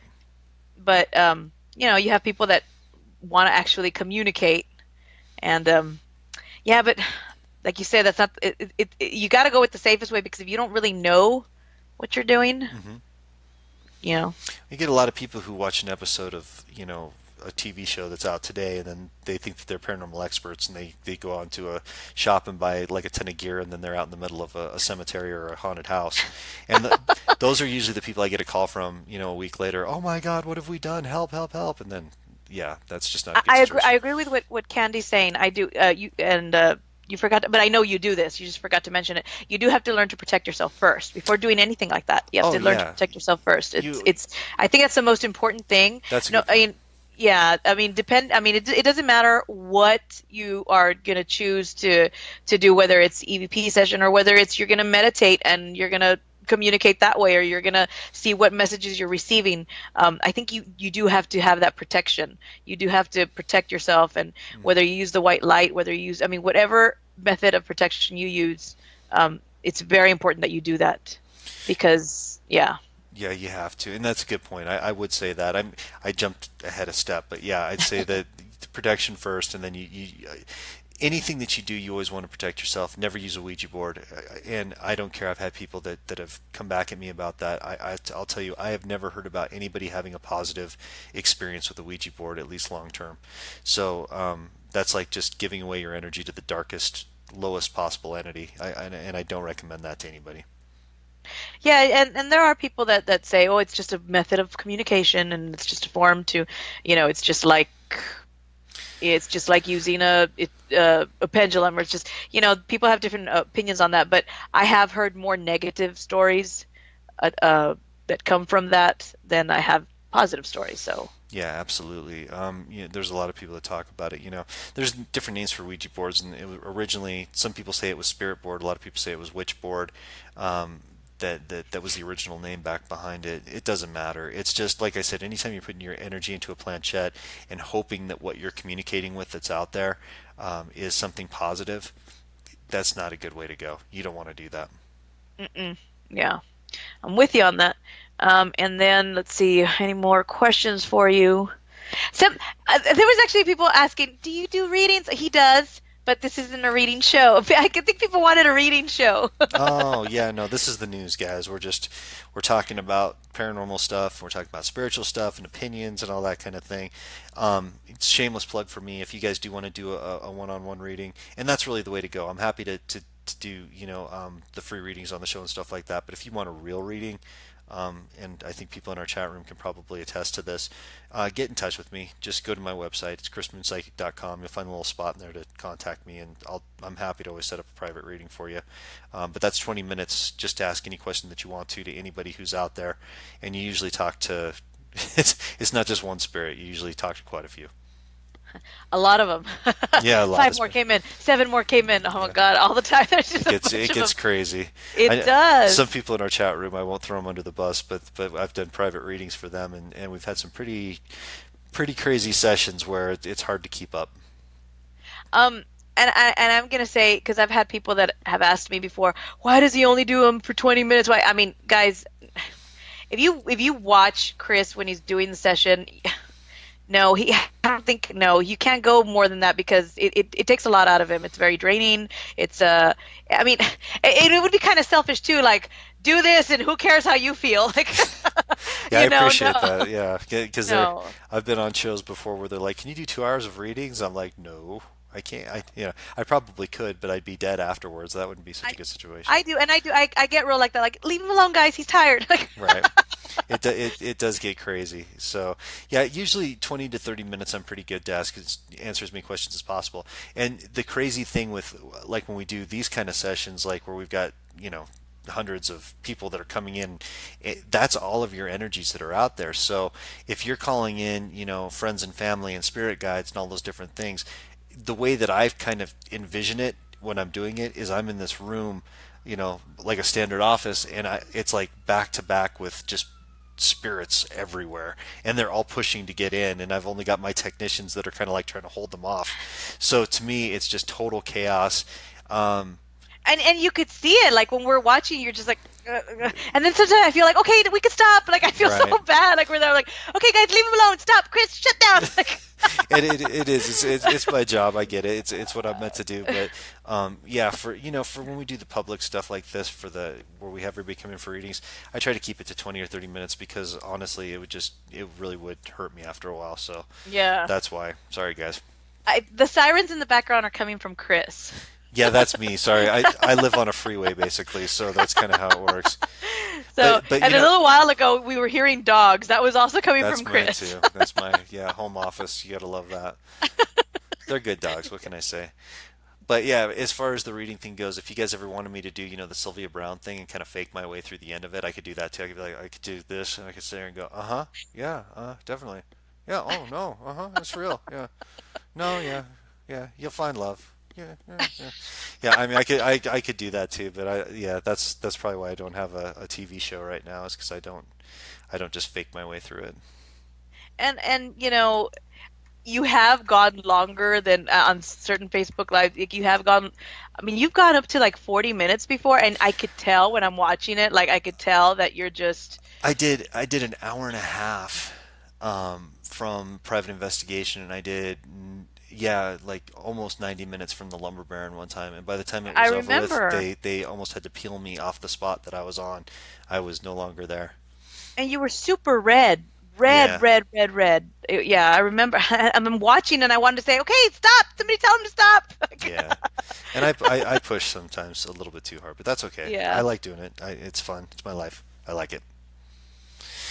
DC's gonna be your what's it called? My Um, demise yeah, no, not your kind of feels like it. no, I your know. I demise. know, I know. So Christine Granados is in the chat room. She said, "My mom, my sister, and I had a private reading from Chris. It was amazing. I definitely recommend it." That's very sweet. Thank you, Christine. And that's actually going to be on the next Ghostbox Chronicles. That's coming up here in the middle of the month. Her reading is on there. So woo-hoo-hoo. She had a really cool Well, one. So did cool. Stephanie. Stephanie had a really cool story that I was glad that she was able to share. You guys won't believe how just synchronistic and cool it is. So definitely tune into that episode. It's very cool. It's very very cool. Okay, and over here on Mixer, yeah, they're just talking about. It says we don't want to push. Juniper says we don't want to push Krish. We Krish. don't Krish. We don't want to push Chris to the edge. No, we don't. It's funny. We That's how Ronnie James Dio used to say my name. When he used to say instead of Chris, he would say Krish, Krish. I always knew it was Ronnie because it was Krish. Krish, Yeah, Christopher Moon, Krish, Krish. Krish, would you do some reading for us, please? That's always how he said it. That's what just freaked me out because that's how he used to say my Krish, Krish. We would like for you to please do some reading for us, Chris. Right now, take out the ghost box and tell everybody what's in their future. I know April's over here. She's all, ooh, who wants to find love? Yeah, no, no, we're not doing that today. We're No. not just, no, not doing it. What Not gonna do it. Sorry. was that? No, it's the Sylvia Brown. Uh-huh. Mm. Oh my She was gosh. always amazing to me because I don't care what you say about her. I mean, everybody's got a different opinion. She had psychic ability. Sylvia Brown was a very psychic lady, in my opinion. But what was interesting is she did like the Montel Williams show or one of these shows that was out there. And for the first hour, she was on. I mean, she was like detailed and into it, and she was giving information. And I would sit back and go, wow, she is for real. But like anybody else, psychic ability isn't like something you could just turn on and turn off. Sometimes you're really on, sometimes you don't really have it. And by the second hour of her readings, you could tell she had just checked out completely, and the finger would go up like this, and it was just yes, no, sure, what, no, yeah, whatever, blah blah blah. And I would think to myself, you are absolutely, it would be so much better just to do shorter readings and focus on how cool those were, and not have the fakey stuff back behind it. But that's just my opinion. And the finger would go up. And the finger. That was your sign. I have checked out. I am out of here. Yeah. So, what else could we discuss. I'm trying to see if there's any more questions. I'm like you. I'm quiet, looking at the questions. Question. Y'all have any more questions? You want Chris's opinion on anything? I notice how I just throw it to you. Just Yeah, ask I'm him. like, yeah, hey, me. Yeah. Anyway, no, we just Um, have a lot of comments coming through in the chat room, and I flew through a bunch of them too. Yeah, just really quickly, again, you guys are absolutely awesome, as I always say, and Dee always says, we could not do these shows without you, so we really appreciate you guys. We've got our cheerleader fan club, who we love. We send the word out, and immediately we're doing a show, and the world knows about it, so we appreciate you yes. guys. You have You no know, idea. my cheerleader groups, they know who they are. I always send the banner to them. If you would post this, I'd appreciate it. And they do it, and they know who they are. You guys know who you are. I love y'all. I love you, girls. we They, we need to we need to make them Box Talk cheerleader shirts. Yeah, we do because I mean, we just tell them something's going on and they're on it. Like all of a sudden, my Twitter blows up, my Facebook blows up. I'm like, oh my God, what's going on? Eh, Guys, I apologize. I haven't been on Twitter today. I'm not ignoring anyone. I just haven't been on Twitter at all. So I will, after this show, I will go and I will catch up and I will tweet and retweet and answer whatever you all have sent me. So I do apologize. I'm only thinking I'm going to go and it's probably like got a bunch of notifications because I haven't been on. I think you do because if they from the cheerleaders, they really went at it today. They put a lot of stuff up, and I think we were both tagged in it. Thank God. So that's a good thing. So you'll have a lot to look forward to tonight. Yes, I do. One thing I wanted to talk to you guys a little about too, and it kind of sounds like selfish self promotion here, but I wanted to tell you guys I've got an event for those of you who are in Denver coming up on April 15th at the Lumber Baron Inn. And if you guys watched the first Ghost Box Chronicles, you know all about that place and what kind of happened there and where it's at now. So if you guys are interested in tickets in that, again, stop by my website. It's chrismoonpsychic.com. You can find it there.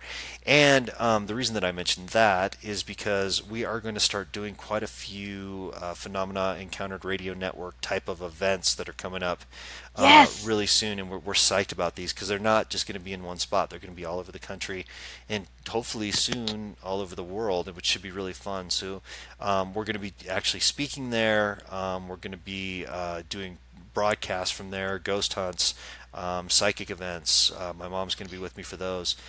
Really cool stuff. And the first one that we have coming up here is, Yes, talk about that. That way they can go and meet us. yeah, absolutely. I can't pull it up on my computer right now because I've got the Paranormal Warehouse system going right now. But we're actually going to be in May. We're going to be in I have to say it correctly, Manila, Iowa, Uh-huh. and it's called May in Manila Paracon. No, And, Manila in May, sorry, Paracon. I got it reversed. Yeah, Manila in May Paracon. See, I wanted to call it Chilla in Manila. That's what I wanted to call it, but nobody would go with it. I thought that was really cool. But anyway, yeah. But it's going to be, I'm going to be there. Denise is going to be there. Dan's going to be there.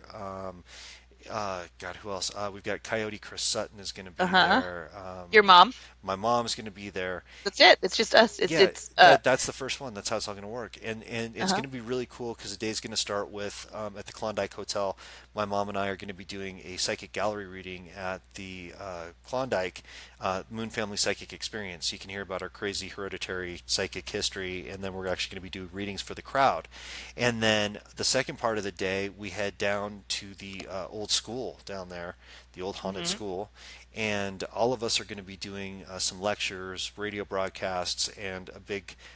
There's going to be vendors, and then we're going to be doing a ghost hunt of the property that night, which should be really, really cool. So, That's gonna be fun. if you guys are looking to do any kind of trip anywhere, anything like that, we're going to be doing one of those there, and then we're If also you guys know of a location anywhere, or if you want us to come somewhere to you, let us know. Send something to Chris, send it to me, and if you know of a location that would be willing to, host something, and Chris is the talker, so send it to him. He can. Yeah, usually I can set things up pretty quickly. Actually, it's interesting in the chat room we had a request. Jessica said, "Please come to Phoenix." Absolutely. We Uh, have one over here too. Linda Marquis says, "Come to Philly yeah, I sometime." saw that one too. So as far as the Phoenix one goes, yeah, Yeah, absolutely. We've done a lot down there. That's actually where I'm from, is Scottsdale, and I still have a place down in Scottsdale with my wife Dina. And we go down there all the time. So we would definitely set up something in Phoenix. I think that'd be really cool. Cool. And then as far as Philly goes, I used to do a lot out at the Eastern State Penitentiary, and I'm sure we could do another event there too. Which is just that's a really fun, awesome place in Philly. So I'd love to do that. And April, you're actually making a point that I was going to make too. Uh, Oh, okay. Go ahead. Go ahead. Go ahead. is Sorry. actually Las Vegas. Been working on some ideas to do a little Paracon out in Las Vegas as well. So we are working on that. That's in the works. And really quickly, I was going to say to April, yes, I know you guys are kind of working on some events up in Canada for us. I'd love to turn that into kind of a Phenomena Encounter radio network Paracon sort of thing. So I'll put that bug in your ear and let you guys just go at it. All right. And I wanted to let you know, first of all, because I know you're not looking at the comments in you're not looking at the comments in Mixler, and Cora Mosher actually she first there's several. She wanted you to get in contact with her after the show. Okay, we'll Think, do. okay. I think she needed help help in needed in houses. And then she also says come to Texas, please. Chris. Interesting. Interesting. Interesting, right? I've had a little offer from a location in Texas. There might be Hmm, something happening as soon as April in Texas. maybe something in Maybe something Texas. happening in Texas in April. So keep your eyes open. You never know. That might be a Phenomena Encountered Radio Network event as well. So there you go, Cora. I am from Texas, so yeah, I'm trying to say let's do them all in Texas, Moon. Okay. Let's just everything in Texas I all the just time. go where they send me. That's what I'll do. Really quickly, I had a thing from Kyle Merriman, and he didn't really follow up with this, so I'm going to ask him to follow up. He says, Mooney, I was wondering if you could help me out. Yes, Kyle, I'd be happy to help you out. So just put your comment in here, and I'll jump back to you immediately. So yeah, go ahead and put your comment in here, please. Um, and oh look, Cora says her birthday's in April. Wouldn't that be Oh, neat? Cora, whereabouts in Texas are you? That way, I'm wondering if you know it doesn't matter. No matter where you are, you're going to come out when we have this Texas event. You have to come out. absolutely. And it's And going to be what would that be? Do you know Texas better than I do? I mean, I know the place, but what would that be considered? It's kind of like South Central, is that right? it's South it's kind of East, south because yeah, I mean Southeastish, it's because San Antonio is south still. right? So yeah, it's south, Yeah, I'd but say not deep south. no, like southish, centralish, Yes. middle sort of. Yeah, and Jana, I'm sorry, is from El Paso, Texas. Ooh, Yeah. there's a lot we can do in El Paso too. I mean, they've got a lot of locations there. I did a conference in El Paso. Did an old hospital out there years ago, and that was one of the coolest conferences I've ever done. It was just really a well done kind of thing.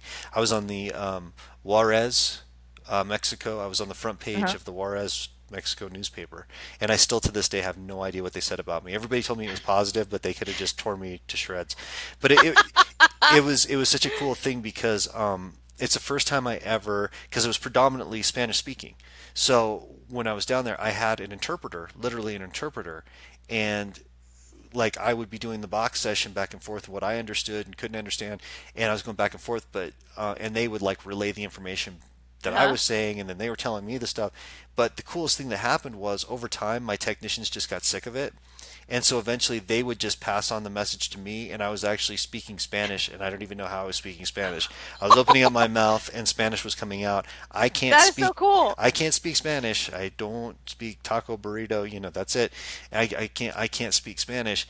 But for some reason, my technicians were like, there you go. And I was actually able to talk to people directly. So that's kind of Oh, cool. look, I see Kyle Oh, put his comment in there for you. yeah, let me jump in here. Thank you, Moonie. I am from Bolton, Ontario, and have been having something disturbing happening at my house about 4 nights in a row. Been waking up from a nightmare and been seeing something coming into my door from the dark one night, closet the next, and then beside my TV.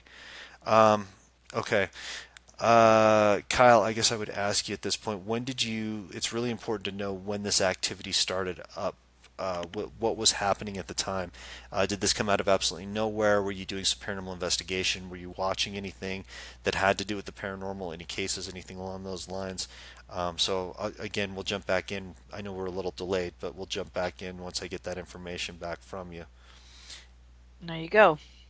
All right, and let me go back to the Mixler chat room. Huh. You have a what? Okay.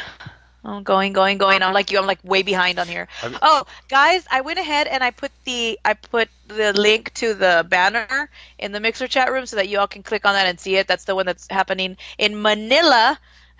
Always- it's I'm the always like Chilla Manila. Chile in Manila. That's gonna be in May 27th. So I really hope a lot of you are able to go out there. It's gonna be fun. It's going to be Um, cool because we get a lot. I know my Iowa friends that are out there. They've come to all my events out there. I'm hoping you guys all come to that one too. and Juniper wants us to go out to DC.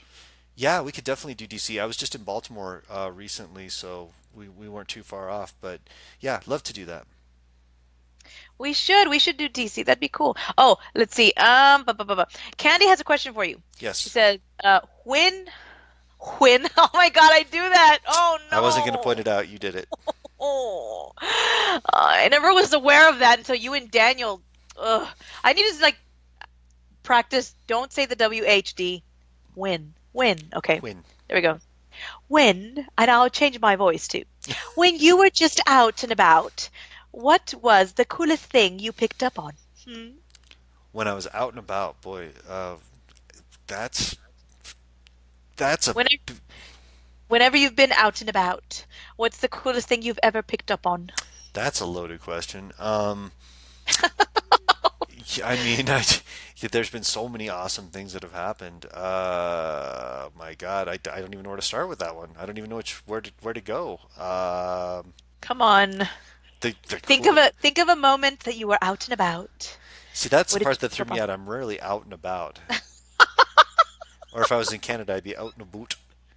Um, my Canadian friends just appreciated that.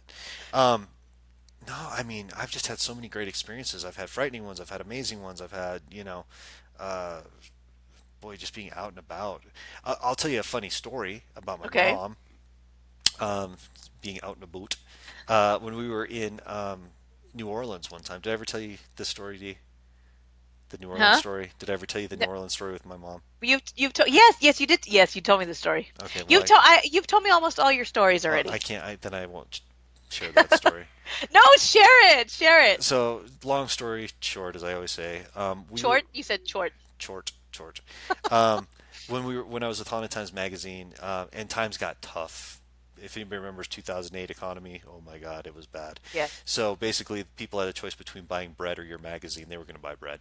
But anyway, we were doing anything we could, like marketing, to find ways to get people to buy the magazine. So there was this thing in New Orleans called Pirate Fest or Pirate Con or something like Hmm. that. And we decided we were going to do a magazine cover on Blackbeard's Ghost. So we did the cover, and we decided the best thing to do was actually go out to this Pirate Fest that they have in New Orleans each year, and we were going to sell the magazine in New Orleans. So we took the magazine down there, and there's a whole story that goes along with that that I won't bore you with right now. It was insanity. But we got down there, and the whole idea, if anybody's been to New Orleans, if you've been to the French Quarter, this is how it was. So we get down there, and they set up our table in the middle of Bourbon Street. Like we're in Uh-huh. the middle of Bourbon Street with our little table, and we were right outside of the Orleans Hotel, like right back behind us. And we Hmm. have all our magazines laying on the tables and the whole thing. And cruise ships are getting out. So there's like literally thousands of people going through the streets. And there's all these people that are dressed up as pirates. I mean, like full blown, like Jack Sparrow pirates. And, women had the big, pushy, uppy things and the whole deal. So Uh-huh. it was like a big thing. So it was insanity. In the middle of it, I'm sitting there trying to keep track of my mom because I know if I lose my mom, my dad's going to kill me. She's a little thing. So she's sitting there trying to help me sell magazines. I look up and she's gone. She's disappeared. I'm like, I lost my mom. So I'm like trying to search through the entire, through the crowds and everything else. My mom's over across the street with this kid, this big 21-year-old kid, and he's like crying and he's got his hands on his knees and the whole thing, and she's hugging him, and I'm like, what is going on here? So eventually I motion her back over, and she goes, oh, I feel so bad for that young man, as she puts it. He was here for his 21st birthday, and he lost his wallet, and he got sick, and he forgot everything, and there was all his money and his passport and everything else. So long story short, she goes, I told him where he could actually go back and find his wallet, that the people who had it, and so on and so forth, so that Uh-huh. he'll be okay. And I looked at her, and I know her abilities, but even I was like, oh yeah, come on, right? So all of a sudden, this big tall guy comes back up, and he's crying. He's like, thank you so much, ma'am, for helping me. They had my wallet just like you said they would. I didn't believe it. It's the exact person who you said it would be, and giving her a big hug and everything else. So yeah, my mom's always on duty. She's always got something going. And then to top off the story, a little bit later that day, somebody from the Orleans hotel threw their mattress off of the balcony next to us and crushed Oh, wow. the tent and table of the people next to us. New Orleans is a crazy place. Oh my gosh, that's crazy. It was nuts. It was nuts. That is nuts. That's crazy. There's somebody that just joined in the chat room. I guess that hadn't seen any of our videos before. Was asking how she said, "May I ask how long have you been doing this? Do you want to take that, Chris?" How long I've been doing this? Yeah. Well, my whole life, really. I my first kind of abilities that I knew of happened at 7 years old, but um, no matter what I did throughout my entire life, even being a touring musician, I always had these abilities around me. So yeah, that's how long. Yeah, Um, I'm and sorry. you know my story. I mean, it's always been around me, and I've always been able to. I guess sensitive would be the word, right? You know, where I've That would always be the been word. able to, yeah, always been able to know that there's something around me that, been able to also just sense what it wants and what, even though I would like lie to myself and say, "Oh, I don't know what's going on," but I knew, you know.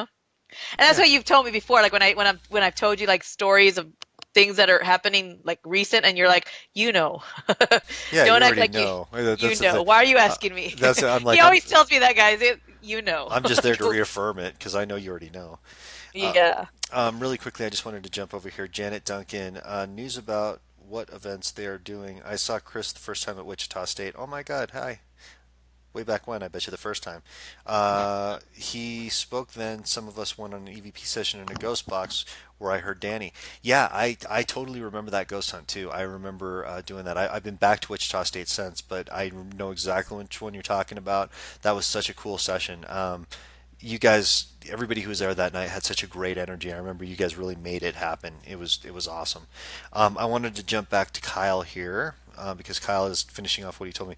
My father actually had a priest come to the house to bless when I was about 15 because he was sleeping on the couch and witnessed a picture of Jesus come off the wall and smash on Oh the wow. ground, as well as loud noises, mostly coming from the basement. Um, Okay. Boy, I didn't. And Kyle's telling me he left two long messages about what's going on, but I don't see him. I apologize. I'll have to search back through the chat room to see those. Yeah, it sounds like this has been around there for a while, Kyle. It may just be that things got stirred up again. One thing that I always suggest, and I've talked about this on past shows, is to definitely ground yourself, number one, before you do anything. Make sure that you have full protection around you, whatever makes you feel strong, whatever makes you feel good and connected to the earth and your higher power.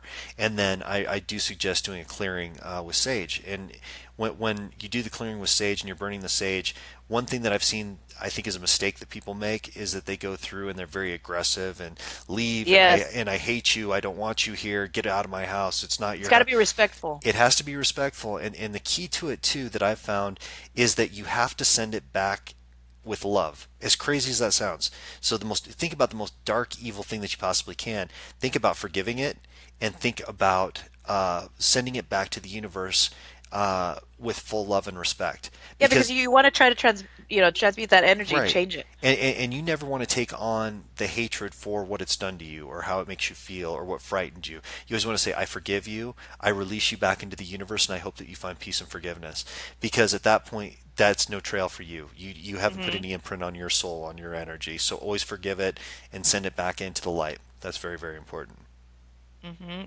That's good that you mentioned that, because I know a lot of people in the past that I've seen questions about that and we never get to them. So I'm glad you talked about that right now. Yeah, it's the biggest mistake, guys. I've seen people that just get angry and scream and yell and get out, I hate you, and this isn't your house. Get out. And all you're doing is holding that energy and putting it more on yourself. And Yeah, because it becomes part of you. The energy, not so much the entity, but that well, that feeling of that anger. Yeah, and, but it's true. and what do these negative entities want to do? They want to cause fear, hate, anger, panic. They Exactly. feed on that. So even if you do remove them somehow, if you've said those words, if you've had that emotion and that energy, you fed right into what they wanted, and you're going to welcome more back in. Yeah. Oh, and I'm just going to read this comment from Candy. Oops, it went away. Here it is. Absolutely, she agrees with you. She says, absolutely respectful and fill the cleared space with love and light. Don't leave a cleansed space open. Right. That is true. You can't leave a cleansed space open. You have to fill it with love and light because if you leave it open, it's going to be pretty much open for and anything to take up. Go fill it. Later. You Yeah, know. absolutely. And if you guys again watched the first episode, Ghost Box Chronicles, we talked about the lumber baron. That's the other thing you have to be careful about is we worked so hard on that property and to help the two girls that were murdered there be released that we didn't protect ourselves properly, and we lost the mission along the way. We tried to do the right thing, but in doing the right thing, we actually took the negative energy with us, and that followed us for a good year, as you'll see in that episode. So, got to be careful. Yeah, you want to make sure that you close out that space. Definitely, good advice from Candy. Cool, cool, cool. And it looks like, Chris, we only have about 14 minutes left. Wow. Yeah, I know it's gone fast. It's been fun. It's been actually really cool. It Uh, has been. and we've got to shut off exactly on time tonight, guys. So we'll start our wrap up at about 5 minutes till at the end here, so that everybody is aware of what's going on. So far, I mean, I've had a lot of fun doing this. It's kind of a trial run for us to see how it would go, and I think it's been really cool. It's been fun to talk. Yeah. I like it a lot, and I think I love the idea of just throwing topic. I'm gonna do that to you every week. Okay, Moon, what do you think about this? What do you think about that? I It's good for me because I'm getting old and I have to keep my brain working. That's what they always tell me. They got to say But you like how the I'm older I like I get, the older I get, I have to take on questions quickly and answer them immediately. So D's keeping my brain moving. yeah, I'm not that's what going to I get do. old and stagnant. I'm gonna make sure he stays quick. Yeah, Uh, absolutely. Thank you so much, Carrie. She says, "Been great as always, Chris and D." She says it Oh, goes by thanks. quickly. It did. It did go really It did quick. go by fast. Yeah, it was really fun. But you guys are. And we always say this, but you guys really are what make the show. Your comments, your input, and that's what keeps things fresh. It keeps it interesting, and it's not just the two of us kind of going back and forth, being like, "Oh, what do you want to talk about now?" So yeah, it's really important that you do that. I did want to make a quick mention too. I'm actually going to be tomorrow. I am leaving for a NACA conference in St. Paul, Minnesota, and I'm going to be. Yeah. I am No going. box talk tomorrow. No box talk tomorrow. Sorry, guys. Sorry, but yeah, I had a couple of people who contacted me and were basically asking, could I do readings while I'm out there? Yeah, I can. I can do some face-to-face stuff if you guys can make it to St. Paul. Um, just have to work around the conference schedule, but I am happy to sit down and do some readings for you guys. And I know I've already got a couple set up, but get in touch with me and we'll see if we can find some time to get that done because I always love to meet you guys face to face, number one, and then of course do readings for you as well. Cool, cool, cool. Yeah. Cool beans. Yeah, so guys, our plan is to end up doing the show twice a week. Well, it's going to be Box Talk News on Wednesdays Hmm. and then, the regular Box Talk on Thursdays. But this week you're just going to get us for today Yeah. because Moon can't tomorrow. And I was going to do it anyways and get a feeling, but I thought no. No. No. Just like that. No, but next week we're also just gonna do once, right? Right. I think we're doing Thursday next week. Okay. So next week we'll do Thursday, and but then But the following week we'll start doing twice a week. right, yeah, next week I will be live from Vegas. Dun, dun, dun, dun, dun, dun. I'll try to set up the computer so that it's like out onto the strip so you can see the strip back behind me. It'll be very entertaining. What might be happening behind me at that point might be more entertaining than the show. So we'll see how that goes. We'll just zoom in on that. Hey Just guys, check that out. yeah, I might just do commentary about what I see out on the strip. Then it's not gonna be box talk then. It'll be Vegas talk. It'll be Vegas talk. Oh, but I can't say what happens in Vegas, so I gotta. No, you can't, Never because mind. it's got to stay there. I'll put my computer against the wall. I'll just. You would be breaking the biggest I can't rule. break that rule. That's a bad rule to No. break. You don't want to break that one. So you just You know, know I'm in Vegas. The only thing that's coming from Vegas is box talk from Vegas. Stephanie Smith is asking, when is the next Spirit Live readings? When do you want to do another reading show? I think we're probably gonna hold off maybe a couple of weeks. I don't want to do them too often. I don't want you guys to get bored with them. So we'll do them, here and there, off I and on. don't think they'll get bored of it. But no, yeah, I think we do. We got maybe once a month or You something. know what we'll do on Box Talk too is we'll bring my mom on 1 week, Ooh. and I'll have to walk her through the Skype process. She'll tell you that she is not the most technical savvy person in the world, and things blow up that are electronic around her. But if I can get her set up on Skype correctly and things are okay, then what we'll do is we'll have her come on here and she can do some tarot reading. She'll actually show you the cards, do that kind of thing, and That would be read awesome. some energy. And both of us will kind of team up and do quick readings for all you guys. So that'd be fun. Yeah, that would be fun. And but it would probably be a while, like maybe next month sometime. Yeah, probably May. Yeah, I was gonna say wait, yeah, May, because we're in April. I'm thinking no, we're not in April. We're We're in almost in April. March. Yeah, we're heading for April. I'm so confused. That's not new. I know. My brain is that, guys. My brain, Moon. I probably should just not comment on anything like that. It's probably better. Sometimes it's just better not to say things. Hey, really quickly from the chat room, I appreciate this. Cal says, Moon, you're awesome. Thank you for recognizing me in chat. Respect you and God bless you, mate. Ditto. Just thank you all for watching, for listening. I can't reiterate enough. We just love you guys, and that's why we do what we do. That's why we're here for you. That's why we're doing 2 shows a week now instead of one. Because, Well, in 2 weeks. in 2 weeks, yeah. Because they're sad. Look, they're sad that we're not going to be on tomorrow. I'm sorry, guys. But there's other awesome stuff that's on Paranormal Yeah, Warehouse too. So there are. you guys should check out all the shows on Paranormal Warehouse. They've got some really really good stuff on this network. So um, I know it's not us, but there's good stuff. It's not us, but you know what, guys? I realized you guys are going to get me 3 times a week. Yeah, and You all get, maybe huh? four, maybe four, maybe 4 times a week. Oh, that's right. hmm Okay, shh. There's some. Okay, never mind. Jana, and again, if I'm messing up your name, I am terrible with this, but Jana or Jana J. Hernandez says it's her first time here. Thank you for sharing your thoughts and ideas. Proud of you, Angel.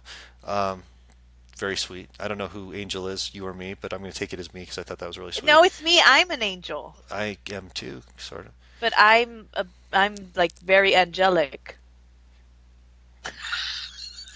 April Tink says, You not, ignored me. I did, I meant I did kind of whatever, ignore Moon. you on that one. And Stephanie's sweet too. Where? And then Kyle says for you, D. D, you're awesome too. You rock, girl. Just not as Oh, much as Chris Moon because he's the he best. didn't say that. I read it. I No, read it's his it's comment. You're it's there. lying. No, you It's erased the not rest there. of it. You said Chris is the best. You're not. Um, and then Stephanie Whatever. Stephanie He Smith loves me, says, not you. he says we appreciate y'all taking your time to be on here. Thank you both, and we appreciate you, Stephanie. And I'm going to see you at the Lumber Baron on the 15th. And I Hold up, can't. and then she added, but we appreciate D more. She didn't add that. Um, You can't see it. Kyle then says, D, you're hilarious for saying things that don't really happen. And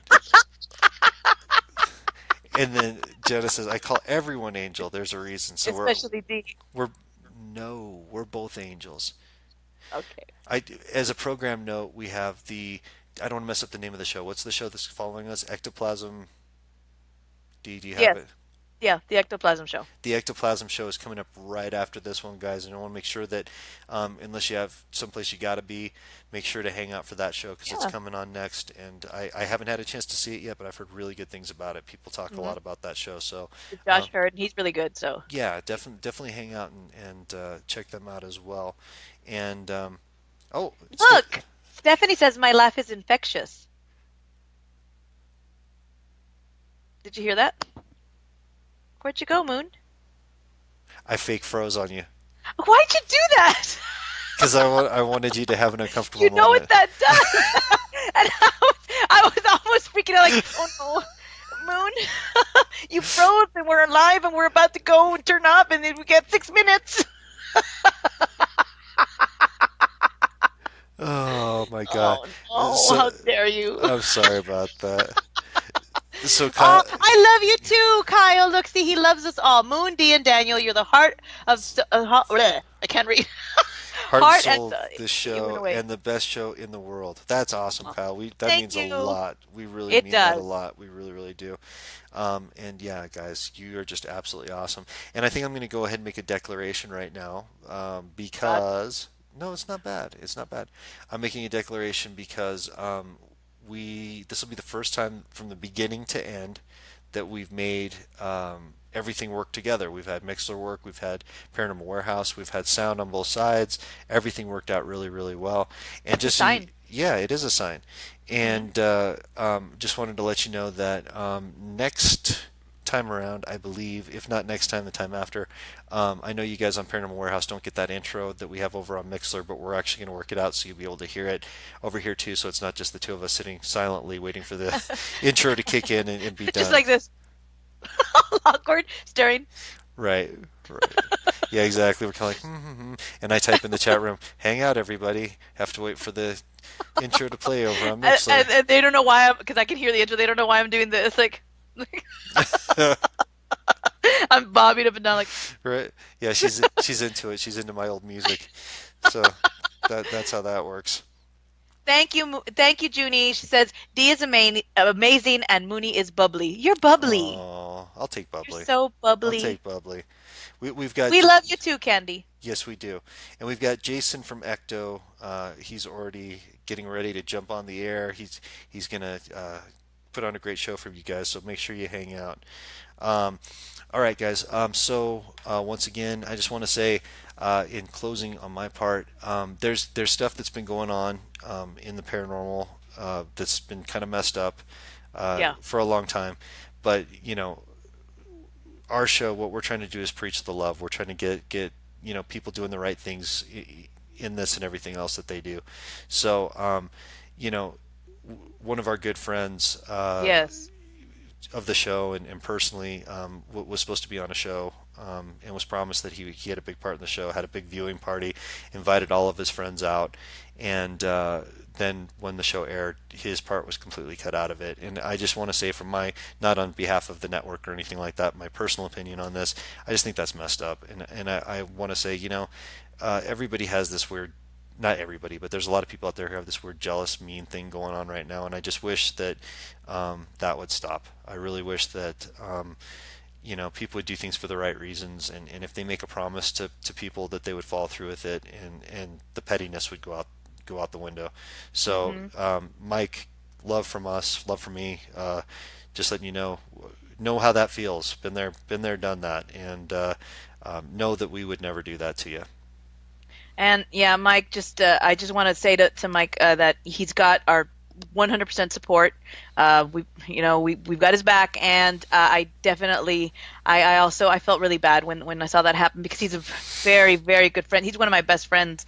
That works in this, and so I felt so bad. I remember I told you, right, I was, Chris, did you hear what happened? Yeah, Like, oh, it and was it, it. and So and I had it done to me by the same people on an episode of their show. They did the exact same thing to me, except they just circumvented me completely and went to people that really didn't know the story, and it made me look bad. And it took me, as Dee knows, it took me years to come back from that, because people thought it that almost ruined you. yeah, they thought that I had given the information, and I had nothing to do with it whatsoever. So, Mike, got your back.